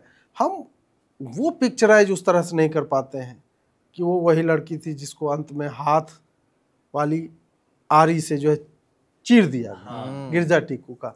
हम गिरजा टीकू की प्रेम कहानी टाइप का जो है, उसमें ये चीजें नहीं डालते। हाँ, एक प्रेम कहानी लाओ, इसमें ये सब डाल दो, जो ये लोग करते हैं। ये लोग नरसंहार को छुपाना भी जानते हैं प्रेम कहानी से, जो शिकारा आई थी, फ्लॉप हो गई। इन लोगों का क्या है कि they are masters at this particular kind of writing. उनको लिखना और ये बोलना, और ये लगातार मतलब एक सिस्टम है जो क्रिएट हुआ है। तो वो आर्ट वाले साइड पे बहुत ध्यान देते हैं, क्योंकि उनको छुपाना बहुत अधिक होता है। इस कारण उनको लाग लपेट के साथ, फ्लावरी लैंग्वेज के साथ, एक लव स्टोरी के पीछे ये सारा कुछ जो है वो छुपाने की चेष्टा जो है वो की जाती है। विशाल भारद्वाज ने हैदर बनाई थी, और उसमें एक गाना है बिस्मिल बिस्मिल, वो शूट किया है मार्तंड मंदिर में, सूर्य मंदिर जो है उसमें। अच्छा। और उसमें शैतान का डांस है। आप सोचो कि इस लेवल का प्रोपेगेंडा। और मैं बता रहा हूं कि इधर पता चला 2 साल पहले कि वो सूर्य मंदिर में ये डांस हुआ था। उस वक्त तो मुझे हैदर फिल्म लगी थी, अरे यार विशाल भारद्वाज बनाया, मकबूल बनाया बढ़िया, हैदर बनाया बढ़िया, एक्टिंग के हिसाब से बहुत बढ़िया फिल्म थी। प्रोपेगेंडा इतना मस्त उसमें पेला है, सटल एकदम सिंपल टाइप से। तो वो है आर्ट ऑफ फिल्म मेकिंग, उनको पता है, आर्ट ऑफ प्रोपेगेंडा उनको पता है। और ये सारा आरोप ये नहीं सिर्फ दक्षिणपंथियों पे लगाते हैं, फिल्म मेकर से नहीं अजीत भाई, हर चीज में। जनरली जैसे ये देशभक्त करके आता है आकाश, सब तो यार देशभक्त करके आकाश है, या जो भी ऐसे लोग आए, क्या है ना कि भारत इतना विशाल भूखंड है और इसकी जनसंख्या इतनी विशाल है ना कि अंजलि अरोड़ा वो मखमली पैंट पहन के नितंब थिरकाती आ जाती, उसको भी 10 मिलियन लोग देख लेते हैं। तो आकाश और विकास बनर्जी टाइप के लोग हैं, उसको भी देख लेंगे। यहाँ जैसे भी खुदाई में जो है 1000 लोग इकट्ठा हो जाते हैं, ठीक है। तो everybody that attracts a crowd is not a star और ए परफॉर्मर। हो सकता है वेश्या भी हो, वो मतलब और भी मतलब कुत्ते कुतिया जो है वो रोड पे लग जाए, उसको भी लोग देखने लगते हैं, देखते भी हैं। तो इसका मतलब ये नहीं कि वो बड़ा बढ़िया काम कर रहे हैं या वो विजुअल बहुत ही प्लीजिंग है। आकाश बनर्जी का यही है कि जस्ट बिकॉज कि वो कुछ कर रहा है और उसको एक व्यूअरशिप मिली हुई है, that doesn't mean he is doing it right. ठीक है, वही बात है। अब इसमें वही फिर आ जाएगा, नहीं आपके व्यूअर्स कम है, आप जलते हैं, हाँ जलते हैं, जाओ क्या करोगे, 2 रोटी एक्स्ट्रा खा लेना आप। इसका कोई जवाब नहीं है कि आप जो है जलते हैं, इसका कोई जवाब नहीं है कि जिसके फॉलोअर्स कम है वो जलते हैं दूसरे से। लॉजिक पे बात कर लो यार, वो किस तरह डिबेट कर लो, वो डिबेट कर लो। हाँ, एक मैं लास्ट में आपसे पूछूंगा कि आपका बचपन कैसा था, पढ़ाई में कैसे थे आप, और दिल्ली तक का सफर, दिल्ली कैसा आना हुआ? पढ़ाई में मैं अच्छा ही था, बचपन में अच्छा ही था, 10th तक अच्छा था। 11th 12th में मतलब साइंस स्ट्रीम था, तो पता नहीं, अब मैं शिक्षकों को ब्लेम नहीं करना चाहूँगा क्योंकि वो बहुत ही इजी। साइंस में बायो मैथ्स? मैथ्स हाँ। तो आपने सैनिक स्कूल से? हाँ, तो वहाँ पे सैनिक स्कूल तिलैया में तो 10th तक मैं ठीक ठाक अच्छा था। 11th 12th में पता नहीं पूरा सिलेबस, या तो क्योंकि हमारे यहाँ सिलेबस अचानक चेंज हो जाता है, वो ग्रेजुअल चेंज नहीं है। 8th तक अलग रहेगा, 9th में अलग ही कुछ आ जाता है। मैं मैथ्स और ये सब को बोल रहा हूँ कि 7वीं तक जो मैथ्स पढ़ा 8वीं में जाके विचित्र हो जाता है, वो कुछ और पढ़ाया जा रहा है 9वीं में इनफैक्ट। अब वो कारण हो या जो भी हो, क्योंकि मुझ में इंटेंट है जानने की, समझने की। ऐसा नहीं है कि मैं फिजिक्स से मुझे कोई समस्या है या मुझे समझ में नहीं आता है। हमारे जो शिक्षक थे वो सर्कुलर मोशन जो है वो एक किवाड़ पकड़ के ऐसे हिला के वो पढ़ा देते थे। तो पता नहीं, वो इतना इंट्यूटिव नहीं था मेरे लिए, तो कभी उसमें बहुत अधिक जो है वो जगा नहीं, इंटरेस्ट नहीं जगा 11th 12th में। तो 12th में तो मेरे एवरेज ही मार्क्स हैं। फिर मैं अंग्रेजी लिटरेचर जब पढ़ा तो किरोड़ी मंक कॉलेज में मैं बहुत अच्छा छात्र था, फिर मास्टर्स में और भी अच्छा छात्र था। तो वो बहुत पुराना कॉलेज है। हाँ, अब DU का है, one of the finest colleges है। तो वहाँ पे फिर मैं, वो मेरे मतलब का सब्जेक्ट था और उसमें मैं बहुत अधिक पढ़ता नहीं था। लोगों को आश्चर्य होता था। मैं एग्ज़ाम भी जब देने आता था खाली कलम लेके आता था, और फिर मैं 36-40 पन्ने जो है जितना मैं लिख सकता था लिख ही देता था। एक दिन में 36-40 पन्ने? हाँ, एक दिन 3 घंटे में। अरे बाप रे, एक दिन में 3 घंटे में 36-40 पन्ने आराम से। और ये भी नहीं कि भर रहा हूँ। हाँ, मेरी हैंड राइटिंग मतलब ठीक ठाक अच्छी है। हैंड राइटिंग अच्छी है आपकी? हाँ, तो वो होता है। प्लस वही है कि मेरा फॉर्म और कंटेंट दोनों अच्छा है। देखने में मेरी हैंड राइटिंग अच्छी है, जो लिखा हो वो भी अच्छा होता है। और ये मैं इसलिए भी बोल रहा हूँ कि जैसे हमारे शिक्षक जो 25% जो होता है वो इंटरनल असेसमेंट होता है, 75% आपका एक्सटर्नल एग्जाम, 25% इंटरनल। अभी तो सेमेस्टर सिस्टम आ गया, ये 2004-5 की मैं बात कर रहा हूँ, 5-6-7। अब उसमें क्या हुआ कि जब असाइनमेंट्स देते हैं उसमें तो टीचर आपको जानता है ना। मेरे असाइनमेंट में मुझे 25 में से 21 मार्क मिलते थे और नंबर 2 पे रहता उसको 13 देते थे। इतने का गैप हुआ करता था। अच्छा। कुछ सब्जेक्ट्स में। हाँ। तो मैं स्टूडेंट तो उस स्तर का हूँ, ठीक है। और फिर जो है अपना 12वीं में 10वीं-12वीं में चूंकि आपने साइंस लिया था तो थोड़ा सा डाउन में गए थे आप। हाँ, तो थोड़ा नहीं, ठीक ठाक डाउन चला गया था। अच्छा। और ऐसा बहुत सारे बच्चों के साथ होता था। 12वीं मेरे कितने 57% मार्क्स बस। तो आपने चयन क्यों किया साइंस को? वहाँ चयन था ही नहीं ना, ऑप्शन नहीं था। हाँ, साइंस ही लेना है। वहाँ बायो वालों को मैथ्स पढ़ना होता था। अच्छा। हमारे यहाँ बायो और कंप्यूटर में ऑप्शन था, तो मैंने कंप्यूटर लिया था और मेरी कंप्यूटर मेरा अच्छा था। मतलब वो सब्जेक्ट अच्छा था। अंग्रेजी मेरी बहुत अच्छी थी, इस कारण मुझे 57% आ गए।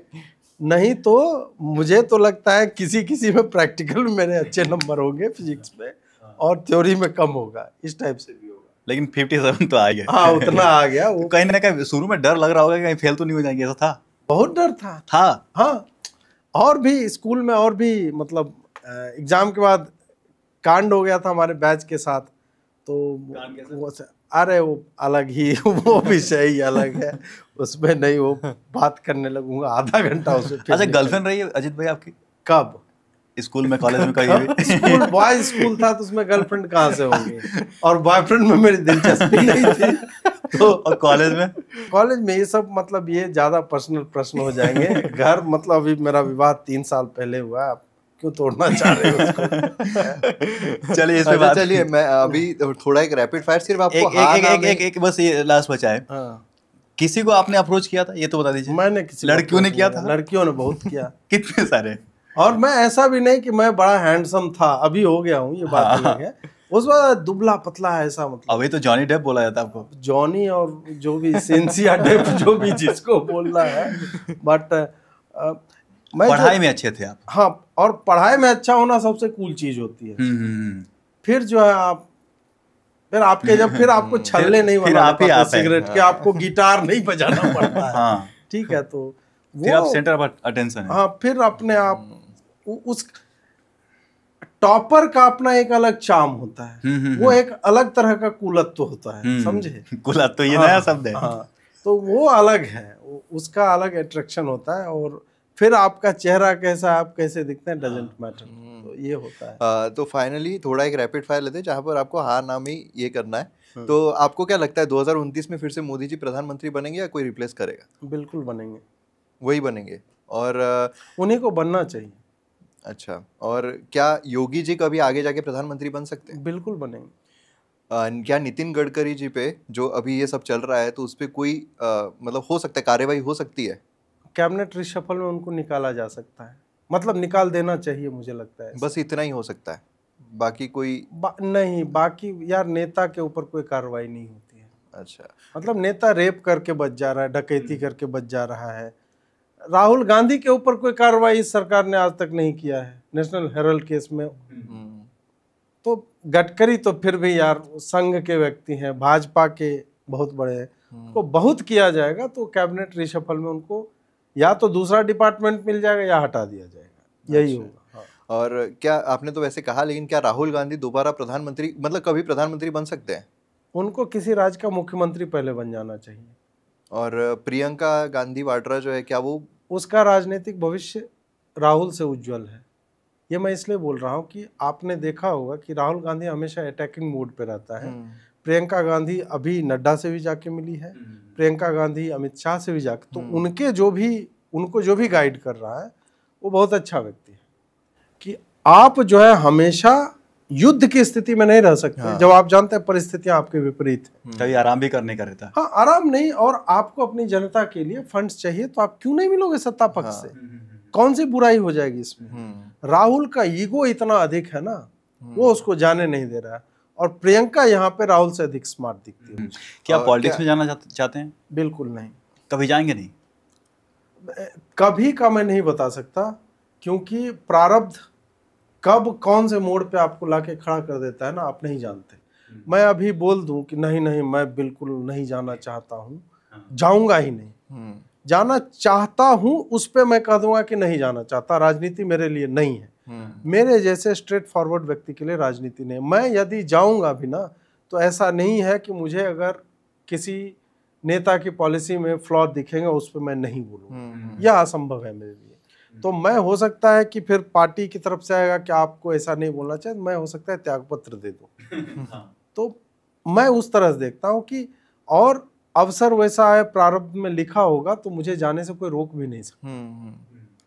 तो वैसा है, इसके लिए मैं अभी नहीं बता सकता कि मैं जाना चाहता नहीं हूं, परंतु यदि ऐसा अवसर सिचुएशन पे डिपेंड हाईली करता है। हाँ, तो उस वक्त मैं नहीं जानता कि मैं क्या रिएक्ट करूंगा। कन्हैया कुमार, तेजस्वी यादव और प्रशांत किशोर, इनमें से आपको उज्जवल पॉलिटिकल भविष्य किसका दिखता है? तेजस्वी का। अच्छा, कन्हैया कुमार का नहीं दिखता है? कन्हैया कुमार डम्ब है, उसको कुछ नहीं आता है। अच्छा, वो मूर्ख है। पीके जो है अति महत्वाकांक्षी है। पीके का हाल मुझे केजरीवाल जैसा होता दिखता है।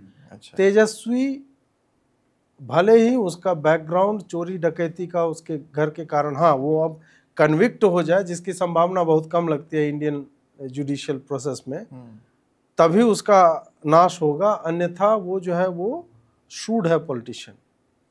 एक लास्ट में, अंत में इसको हम बीच में डाल देंगे, एक अंत में पूछूंगा और ब्रीफली मैं आंसर भी चाहता हूँ। यमुना को लेकर बीजेपी दिल्ली में आई थी, आपके हिसाब से क्योंकि आप दिल्ली में रहते हैं, कितना काम हुआ यमुना पे? स्टार्ट में तो ड्रेजिंग और ये सब क्लीनिंग वर्क चल रहा था, कुछ हाँ स्टार्ट में चल रहा था। ये लंबा प्रोसेस है, ये लंबा प्रोसेस है, और अभी फ्लडिंग हो गई वापस, तो उसके कारण स्थिति सुधर ही जाती है, वाटर रिचार्ज एक तरह से होता है। इसके बाद हम देखेंगे, छठ आएगा, उस वक्त झाग वाला जो फोटो आता है, उस वक्त ग्राउंड रिपोर्ट करेंगे, उस वक्त देखेंगे कि सही है गलत है कैसा है, तो उस वक्त ग्राउंड रिपोर्ट में मैं बताऊंगा। अभी मैं मतलब यमुना के किनारे से आया गया हूँ, परंतु पानी में ऑक्सीजन की उपलब्धता कितनी है, इकोलॉजी कितना सही हुआ है, ड्रेजिंग का कार्य कितना हुआ है, डीसिल्टिंग कितना हुआ है, इनके सीवेज ट्रीटमेंट प्लांट हैं कितने फंक्शनल हैं, ये सब जो है वो। अब इसमें क्या होता है ना कि यदि मैं ये करना चाहूँ तो मुझे गवर्नमेंट का एक्सेस चाहिए होगा। जब तक सरकार मुझे एक्सेस नहीं देगी कि सीवेज ट्रीटमेंट प्लांट आप दिल्ली सरकार का आप आके देखिए कि हम ऐसा कर रहे हैं, तब तक मेरे लिए मतलब मैं कुछ भी नहीं हूँ। ठीक है, लोगों को लगता है नहीं आप कपिल मिश्रा जी के साथ जो है हमेशा दिखते थे। तुम ये बताओ ना, फरवरी के बाद मेरे साथ कपिल मिश्रा कभी देखा है? नहीं देखा है ना भाई। जवाब देते हैं वो, जवाब देते हैं, मतलब कांटेक्ट होता है उनसे? अब देखो, मैं क्यों करूंगा कांटेक्ट, मेन बात ये है कि मैं जब मुझे लगा कि उनको पब्लिसिटी की आवश्यकता है या किसी विषय पे जब वो बोलते थे तो मैं इनवाइट करता था। तो अभी जो है वो व्यक्ति मंत्री हैं, अभी वो घूम रहे हैं हर जगह पे, हर दिन ही वो दिख रहे हैं कहीं ना कहीं। मेरे ये कहने का तात्पर्य ये था कि लोगों को लगता है कि पहले चूंकि मैं उनके साथ पॉडकास्ट किया है तो मेरे मित्र होंगे या मतलब प्रगाढ़ ये होगा, वैसा नहीं होता है। नेता नेता होता है, नेता मंत्री बन जाता है तो भाई मंत्री के पास काम होते हैं, मंत्री के पास इतना समय नहीं होता है कि उसके पर्सनल रिलेशंस वो निभा ले। हो सकता है काम के कारण अत्यंत व्यस्तता आ गई हो, तो मैं उसे नेगेटिवली या इस तरह से नहीं देखता। परंतु मैंने ये जो पॉइंट लाया, मैं इसीलिए लाया था कि उन्हीं के थ्रू मुझे एक्सेस मिल सकता था कि भाई ठीक है अजीत, तुम्हें बनाना है तो मैं बात कर लेता हूँ मिनिस्टर से या अधिकारियों से, और ये बनता है, तुम इससे या तो बात कर लो, ऐसे करके। वो नहीं हो पा रहा है। तो उस कारण मुझे क्या करना पड़ेगा, मैं अपना ऑक्सीजन मीटर लूंगा और मैं टेस्ट कराऊंगा, 4-10 जगह पे जाऊंगा और वहां पे चेक करूंगा और उसके बाद बनाऊंगा। तो उसमें सरकार का पक्ष फिर नहीं आएगा कि गवर्नमेंट क्या कर रही है। मैं अपने तरफ से ही जो करना हो पाएगा तो वही, अब देखते हैं। अभी तो नवंबर में अभी समय है। अजीत भाई, आपने हमसे बात किया और बहुत ही सारे कठिन प्रश्न भी हमने आपसे किया, तो बेबाकी से आपने जवाब दिया, निडर होकर जवाब दिया जैसे आप करते हैं, उसके लिए बहुत बहुत धन्यवाद अजीत भाई।